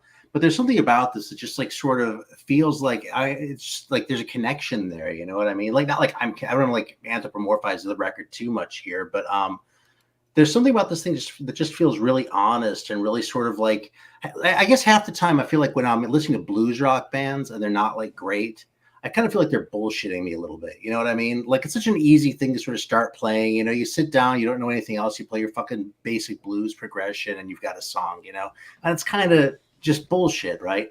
But this isn't bullshit at all. You know, even like the well-known songs on here, like Black Magic Woman and shit like that, just come off as really sincere and really good. And I love this early Fleetwood Mac. Like I don't reach for these all that often, but when I do, I tend to play like everything I've got. And I have like two of the other ones too. Like the first one, the one with that guy on the cover that I can't remember the name of. So yeah, Fleetwood Mac. See, I'm the guy that liked it when the girls joined the band. I hear the self-titled and Rumors, and it teleports me back to when my hippie babysitter would be dancing around singing those songs and just hearing them on the radio and shit. And it just teleports me back to happier times. You know what I mean? It brings out the kid in you. Yep. All right, King. I'm trying to think where I want to go. What else I've been listening to? I'm gonna go with Bob Welch. He's talking about Fleetwood Mac, who was in Fleetwood Mac for a minute. French Kiss, Bob Welch. My most played record of the last 10 years is Bob Welch, French Kiss. Me and my wife have heard that record at least, no exaggeration, 250 times in the last, I'll say even in the last 5 years, we played that record. I don't know what it is about it. We got the tape one day for $0.25. We put it in the tape. We had one of my older cars had a cassette thing in it still. We played it and we just fell in love with it. I don't even know how to describe the record. I mean, you know, Ebony Eyes was a hit on there. Sentimental Lady was a hit, which was the softest boat rock song that ever existed. But I don't know. It's almost like, Marty, if I was to tell you, almost like the poppier Kiss Unmasked or something, but with a Frank Marino kind of jazzy fucking guitar player in there, you know, doing his thing. And with I don't want to say Steve Miller because it's more than that, but just like a smirky kind of vibe to it. I don't know how to explain it. And I don't think anybody's going to give a shit if I do or not, but it's just the greatest fucking record. And my buddy Lou over at an old buddy of mine, we talk all the time on Facebook. He's just like, he can't stop playing the record once he got going. It was something about it addicting as shit. And it's only that one real record. He was in Paris. He had some other stuff. He did some other stuff. He obviously came from Fleetwood Mac. I don't know how to describe it. It's hard rock. It's got some almost metallic-like parts, and it's also got some boat rock, lounge fucking Sentimental Lady, which was a Fleetwood Mac tune with Christy McVie and all that stuff. But basically, it's just the coolest record. Something about it that just everything about my whole life is in there. Like the tunes, you could sing to them. They're instant. They're fucking cool. They have a uniqueness to them. He's got an edge. He's talented. The band is good. The production's good. And this guy's saying here, yeah, Bob Welch died. Fucking, he killed himself. He fucking was sick and he didn't want his family to be fucked up, so he killed himself. But that record, just something about it. Anybody wants to take a chance, maybe they're like, I don't know what the fuck King Valley's talking about. This is bullshit. This fucking Bob Welch, fuck him. I'd rather eat the jelly. You know what I'm saying? I don't fucking know. But me and my wife, we play the shit out of it, man. Have a listen. I don't know if any of you three's ever heard it or care to hear it, but it's pretty fucking cool. It's pretty fucking cool. It's really cool. Chat, I want to know who had this on their bingo card. Who had Bob Welch on their bingo card in the chat? Come on. Good luck. Good luck. But hey, that's my most played record of the last 5 years. And if I was to go second, people we can get into another argument here about, they suck now. Their songs are too long. My second most played record of the last 5 years, or actually more than 5 years now, 10 years is Book of Souls, Iron Maiden, which I think is one of the best Iron Maiden records they ever did. So there we go. Hey, Ryan Pest with the Boomer episode comment. I'll fight you. Let's go. Cheers, James. Glad you dig it, man. It's off the chart and stuff, but we're sitting here talking about what we listen to. It's like when I talk to these friends and they're like, I hate disco. I think disco sucks. I hate the 70s. That shit sucks. And all of a sudden they're like, oh, man, you heard this really cool part on the Psy record? And you play it and you're like, oh, you mean the part where they sound like disco from the 70s? Okay, yeah. So you take it with a grain of salt or a scoop of jelly. You know what I'm saying? Yeah, you bitch about disco. ABBA's another one of my favorite bands. I grew up loving me some. You want to talk about some of the best, most pure vocal harmonies ever recorded? Those chicks from ABBA, man. Come on. That's where your Halloween comes from, my friend. I'm not. I don't deny it. I'm a sucker for the melody. I'm a sucker for the singing. You know, it's all stems from childhood. Here we go. We're all going down to diaper. We're gonna piss on Aaron's reggae records together. I love the. Don't cross the streams when pissing on those reggae records. Right. We've got plastic on our records. We can piss all night. All right, Alan, what you got? That's Bob Welch. Thank you. Let's see. Yeah, pretty much getting at the bottom of the stack here. Had never heard this one until recently. Don't know why. Right on, Wade. Didn't avoid it. Just it never picked it up. But found a cheap copy of Tiamat's The Astral Sleep. I actually really like this one. It's a big step forward. Yeah. What's that, Aaron? I like that record more than I expected to, too. I just really only picked it out for the first time a few years ago. Yeah, kind of very much here. I picked it. I was like, I don't know where they're at in their trajectory. They obviously changed a lot over time. So, I don't know what this one's going to be like, but it's a big step forward from Sumerian Cry. That album has its charm, but it's very amateurish in a lot of ways. There's the lineup changes here. They went to a different studio. This wasn't a Sunlight production job. And yeah, you can just tell, with, some new blood, a new songwriter in the band, everything's moving forward pretty nicely. They're starting to get that real kind of hazy, dreamy atmosphere developed, but the songs are still quite heavy and deathy as well. So yeah, it seems to fit into kind of a nice place where it's a bit more advanced, a bit tighter than Sumerian Cry was. It's not going full off into the clouds of the next album. Everyone sees what I did there. Clouds has always been kind of a tough listen for me for some reason. And after that, of course, they went, much further off in that direction, and it worked okay. I like some of the later stuff.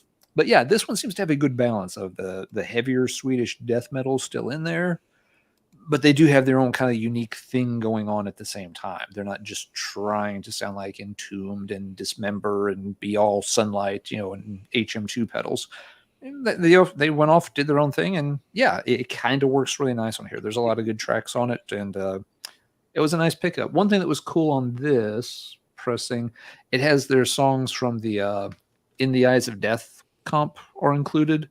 And these apparently were kind of done in between the albums. So these tracks, it is a Sunlight Studios production job. So you can hear it's a very different version of like a Winter's Shadow compared to what's actually in the full album track list. has a really different sound to it because it was different lineup and different studios as well. So kind of cool to hear them side by side like that. But yeah, if like me, you just never got around to checking out the Astral Sleep, it's quite good. I've really enjoyed that one. It was I blundered into it and it worked out well. I like pieces. Tiamat's one of those bands. Like I don't like all of it, but they do get to go down some cool musical pastimes from here and there that I really dig. I think I'm more of a Treblinka guy though. You know what record is always, I was in my head at least, is always kind of like the spiritual like cousin of that record. It's the Ceremonial Oath record. Yeah, that could be. I haven't heard that in so long. I can't say. It's one of those Book of Souls. That's right. Yeah. Right.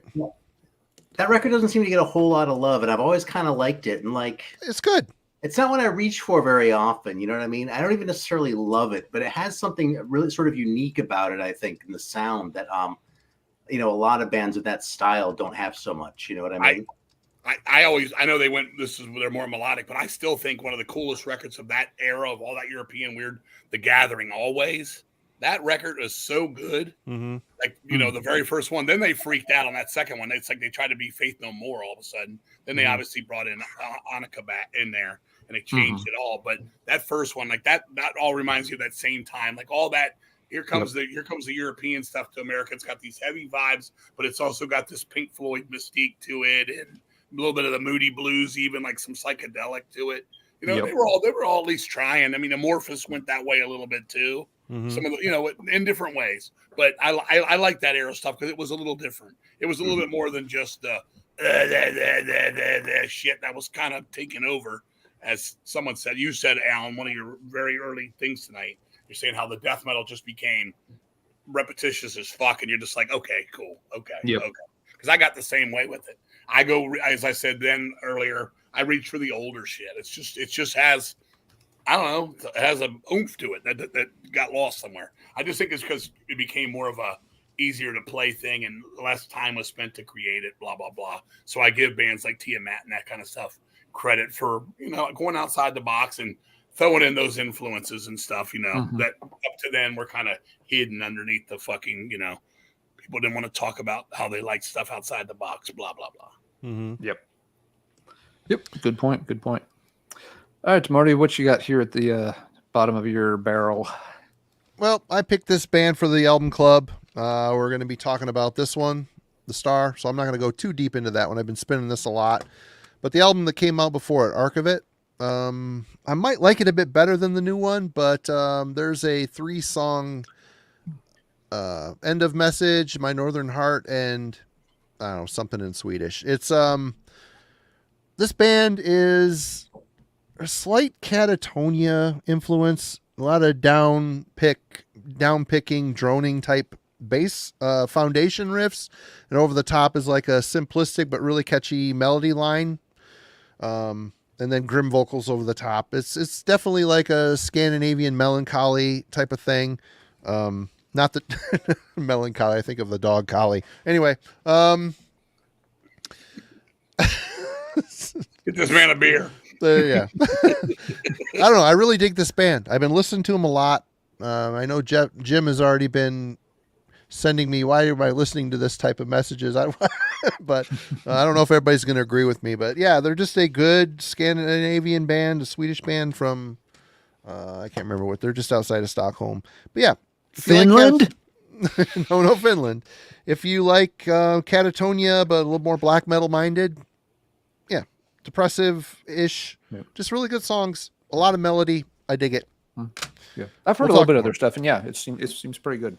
I need to check them out. I've never heard them. I've heard of them. I don't know them though. I'll check it out. I'm gonna go back and I'm writing all this down.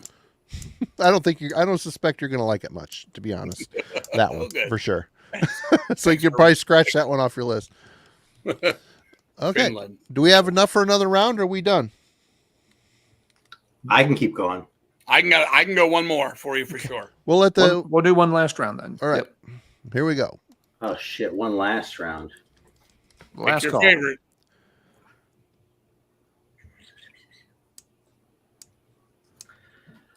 Shit, man. All right, I really want to pull the Death Grips record, but instead I'm going to go for this one. because it's a little more on topic.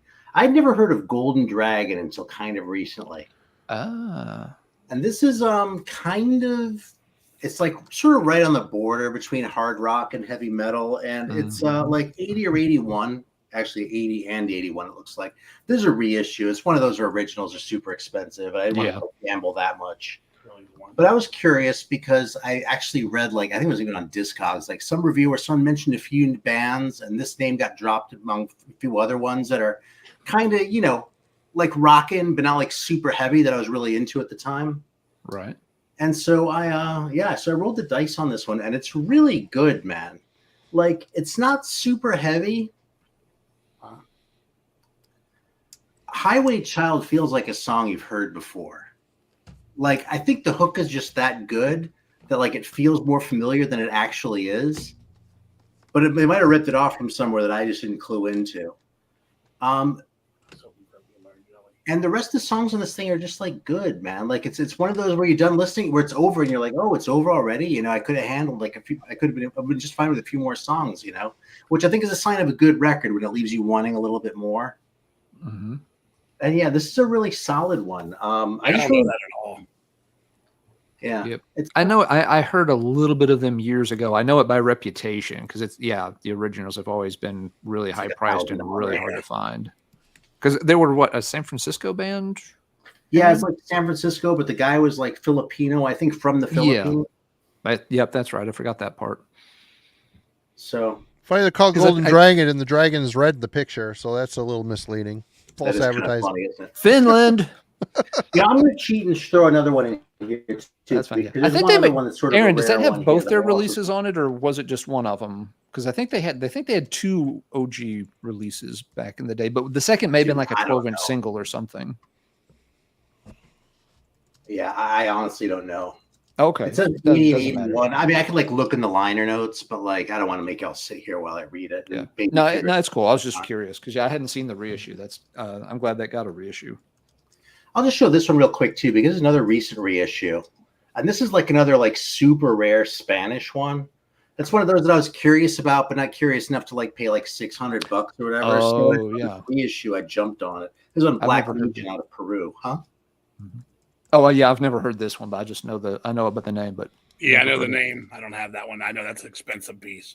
Yeah, Subterraneo, Toledo. All right, well, the reissue, I think it's worth it, man. I mean, I wouldn't have minded not paying the shipping from Europe, but you know, it's a cool record. It's a fun record. It's very primitive sounding for 87. It sounds more like 79 or 80. Like kind of, and part of it's kind of like, you can say, well, it's kind of a new wave of British heavy metal vibe. And some of it's kind of like, yeah, this just sounds kind of not completely baked. Like there are a couple songs in here that are kind of lame, but when they're rocking, they're pretty good, you know? So, yeah, it's another one I just want to call attention to. Don't spend a ton of money on this thing. But if you come across the reissue, it's worth it. Alan's probably going to go check it out now. Yeah, if I come across the reissue, I'll pick it up. Didn't know it had been reissued. I'm not good at keeping up with that like you are. Yeah, that's why I wanted to show it. Sort of because you know some of them get like the high roller ones, and even like the No Remorse ones get pretty good promotion. But this was like some little nobody label, and I just sort of stumbled across it when I was poking around Bandcamp one day, and I was like, "Holy shit, I didn't know this existed." Nice, so I'm glad you're able to check it out relatively cheap because it's worth a listen. It's an enjoyable record. It's just it's not worth what originals go for. Fair, yeah. Holy Toledo, $600. Yeah. My last one, I'm going to go with this. My buddy Steve again. We're out driving around the car, and he was always talking about like, I was like saying, you know, he's like, who the hell had the first death metal vocals? Who had those vocals? And I'm standing by this. I really think Wendy L. Williams was one of the first to ever be extremely nuts with the voice. And I'm going to talk about Coup d'Etat record, which was on Capitol Records, 1982. And it's so Dieter Dirks going on record and said he's never heard anything before or after as heavy as her voice. And he said it was all her. It wasn't like he said he's worked with everybody. There was no production behind that. It was just her screaming and insane. And my buddy Steve was like, well, I've heard some here and there, Butcher Baby and stuff. It's too punk rock for me. It's too noisy. It's too amateur to him. Then he heard that, and he'd always heard The Damned on Back Was the Video, a big play on MTV back in the day, which is a heavy as hell song. But I put the record on all the way through, and immediately he went looking for it on his phone. I have to own this. This is the heaviest shit I've ever heard. And it's not even really available on CD at any price on eBay. You might once in a while it'll surface, but I had it in my collection, and I told him, I said, well, look, I'm slowly going to be getting rid of some CDs. I'll hold it for you. You can get it from me. And then when he got hold of it, he just fell in love with it. It's just so heavy. I mean, when they took that they metallized the Plasmatics on that record, 82. Yeah. Obviously, they went out. It was them, Motley Crue, Too Fast for Love, and Kiss, Creatures of the Night was the tour. And it's just so fucking heavy. If you put on like Put Your Love in Me or Stop, her vocals, I mean, people think Sheepdog had a scream from Razor. She's one of my main influences ever. I was fortunate enough for me in like 78, 79 to get into the Plasmatics because I had a friend whose brother worked at a hotel that all the local bands came to the clubs. They'd end up at this hotel, and he'd always get records from the bands. He gave me Plasmatics. He gave me Nina Hagen. He gave me the Motels, all this shit before they were stars. And I had the Butcher Baby, and I loved them because it had the aggression and the nutsiness of, being a kid, Kiss, and then whatever goes from there. But on that record, to me, that I'll even say the Metal Priestess before it. I personally think that's where the really rough edge vocals, and I'm not talking Lemmy because he's already hoarse and talks that way.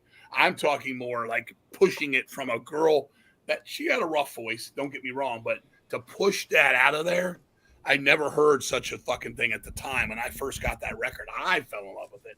But my buddy Steve it blew his fucking mind. He was going nuts, and we played that a couple weeks back on 10, going down the road, and it's just so fucking heavy metal. They were immediately kicked off the label. It didn't sell for shit.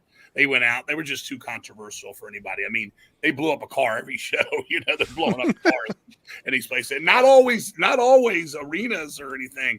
I mean, 300 seaters. They got cars going up with dynamite in them. I actually met a guy. I'm up here in Pennsylvania. I met this guy that used to be one of their fucking road hogs. And he was telling me, oh, that's real fucking dynamite in there. That has to blow. It's like, it's controlled, but it doesn't mean nothing can't go wrong. And he said some nights the lighting rig would fall for real. Like supposedly she would shoot it down with a machine gun. But some nights it would fall over because it was, they had money, but they didn't have money. And that's shit that Metallica stole from them later on when they had their lights fall on some of those later tours. I mean, Plasmatics did all that shit already. But the record is so good. The songs are there. Like obviously No Class from Motorhead on there, and Wendy and him went on to do Stand By Your Man, which broke Motorhead up pretty much. At least Fast Eddie walked from it. But that record is just something that everybody that's into metal should own, because I know some people like, oh, the Plasmatics, fuck the Plasmatics. Respect for Wendy, but they're like, it's too punk. But then I'm like, have you heard Coup d'etat? They're like, oh, you heard one, you heard them all. Not true at all. They started off 1, 2, 3, 4, 1, 2, 3, 4 shit. By this one, they were writing wicked drums, heavy. I mean, just intense. And again, Dieter Dierks produced. He was just like, this band was so intense. And he'd just done Scorpions and Accept and all these fucking bands he'd worked with. Raven. And I think that's a record more people should look for. It's oldest. I mean, what is it now?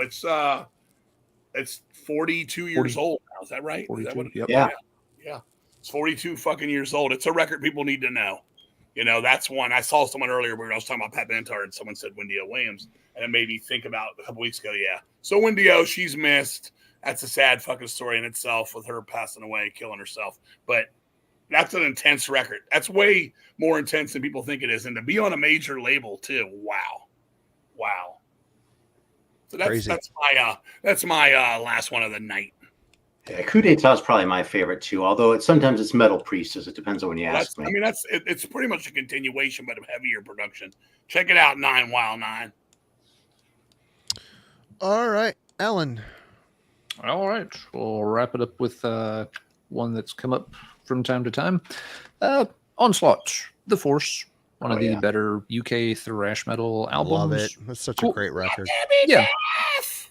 Flame of the Antichrist. Yeah. Fun album. Done really well. Great riffs. Yeah. Very intense. it would have fit into the American thrash metal scene pretty well, which you can't say for a lot of the British thrash metal albums. My fun story with this one was always that I never figured out how, but somehow a kid in my little, backwoods redneck high school had a copy of this on cassette, and came like in history class when I was like, hey, you want to buy a couple of cassettes? I need some money. It was just like, oh, what you got? And he had like 2 or 3 cassettes. This was one of them, and I only had enough money to buy one of the 3. We were all broke 15-year-olds. So I didn't get this one, but he let me take it home and make a copy of it, which was cool of him. And just like, so I was like, okay, I'll get the other tape, and maybe I'll get this one from next week when I have a few bucks. But somebody else bought it. I never knew who. I was like, oh, okay, I'll find it at a record store sometime. And it took me freaking forever to find a copy for myself. I mean, like 10 years later, I finally ended up with a copy. So I don't know why it was such a pain in the butt to find. I don't know how in the world he had found it, but what was the tape you did buy? If you didn't buy that one, which one was it? Echo and the Bunny Man. I'm trying to remember. No, it was a metal thing, because I don't remember what all 3 were. This was one of them. The second one, I think the one I bought, it was the Death Angel Live album. What was that called? Like Intermission or something weird? No, I had the Intermission Cedillo one. The angels on the cover. What the hell was it called? Live Scars? No, that's Dark Angel. That's Dark Angel. Yeah. I can look it up real quick. The fact that none of us know the title will tell you how good it is. I have the cassette. I have it on cassette. It was yeah. I had it on cassette there for a while too. Till Marty stopped by. Yeah, and I don't know what the third one was. It may have been a Dark Angel tape. It was something comparably thrashy, heavy, in that vein. But yeah, I bought the Dark Angel tape. Figured I would, come back, next week and buy the Onslaught tape. But Fall from Grace. There we go. Thank you, Marty. Yep, I haven't heard that in forever. I don't remember it sounding particularly good. It was okay. It was just kind of. It didn't have like the best sound quality for it. I mean, it's a live recording, so it's only, but whatever. But anyway, I eventually tracked down the Onslaught album. It was the last of the 3 Onslaught albums I found too. I kept finding the other ones. I was like, oh, here, that same band. Wow, this sounds very different. Yeah. Yeah. Then I found, the third was like, oh, wait, is that Steve Grimmett singing? Yeah. Hell, it is. So I worked all around the Force for years until I finally found it on a mail.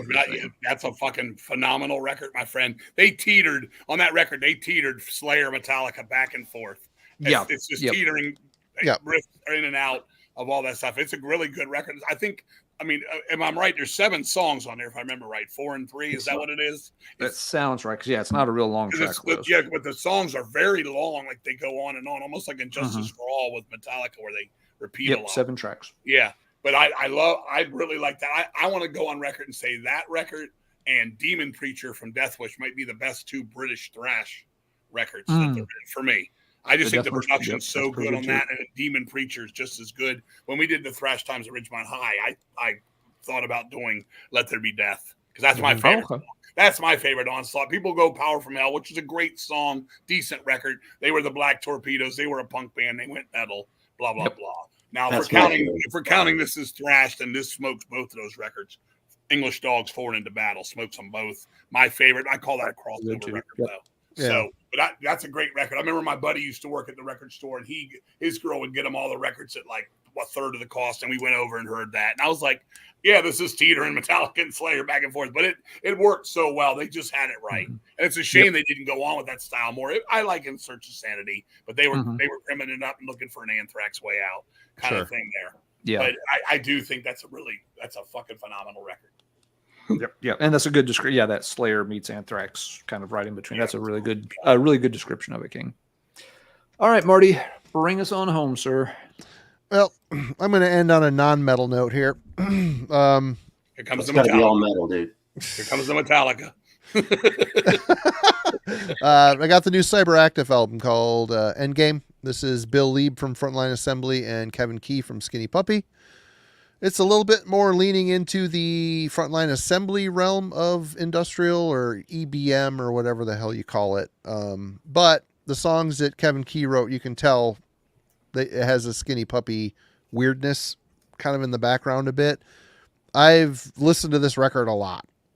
might make my year-end list even. Actually, I need to write that down. But yeah, I just get in the mood for industrial music once in a while. It's aggressive. It's I like how pure it is. It's all electronic. There's no there might be some guitars mixed into this mess. I don't know. But I just like how pure it is. It's still hard driving. It hits a similar way that metal does. It's just from a different angle. I don't know. Yeah. And I've been listening to the first Frontline Assembly a bit too, State of Mind. So that's where my head's been at too when I haven't been in the mood for metal. But this is a very good record. It hit me right away. I know Eric, if he's still in the chat, he said it. Oh no, it was my friend Bob that bought it. He said he had to grow on him. It hit me right away. I dig it. I like this type of stuff when I'm in the mood. Lately, I've been in the mood. So Cyberactive Endgame, check it out. All right, good deal. Well, we did it. It was fun conversation. Ta-da! Indeed. Yep. We're all over the place. I love it. We learned all kinds of shit tonight, man. It's not 3 a.m. yet either. No, it's crazy. Yeah. Fucking grape jelly, piss, fucking all kinds of fun tonight. The best Friday I've had in a while. Yeah, it was fun as always. And very fun indeed. Thank you all for both joining us. Appreciate it. Absolutely. Go check out the Metal Theologian over on the YouTubes there. Links in the description. Awesome. One of my favorite channels on here. One of my favorite people on this YouTube thing for sure. And King Fowley, of course. Go check out Children of the Morgue from Deceased. Hell's Headbangers has the CDs. Records are coming by Link Halloween. is in the link to the Hell's Headbangers Deceased merch is in the comments down below. If you're in Hawaii, we'll be doing 2 weeks from right now. We'll be in Hawaii. Come on out. We'll Go get your limited Metallica shirt. You're getting thrown in the volcano. limited edition Deceased grass skirts. Get ready. Come on out. Don Ho says hi. You thought the Charlie Daniels album cover was bad. Yeah, again, you don't have the scratch and sniff one I have. That's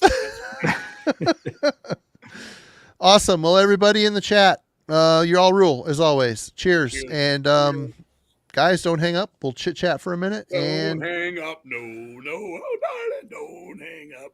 This is fun. I appreciate you guys. Thanks, man. We appreciate you guys too. So cheers, everyone. Thanks. Appreciate it. Oh, next week. We're talking about The Star by Wormwood in the Album Club. And I've got 6 reviews to edit sitting in my queue.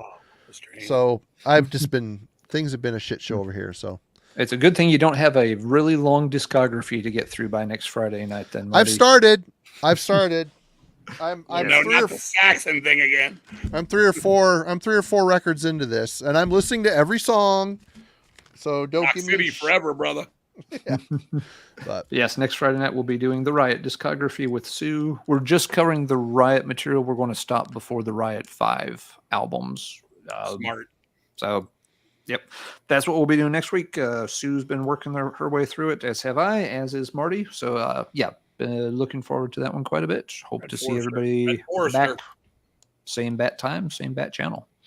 Cheers, everyone. See you next week. Have a great weekend. Thanks a lot. Bye.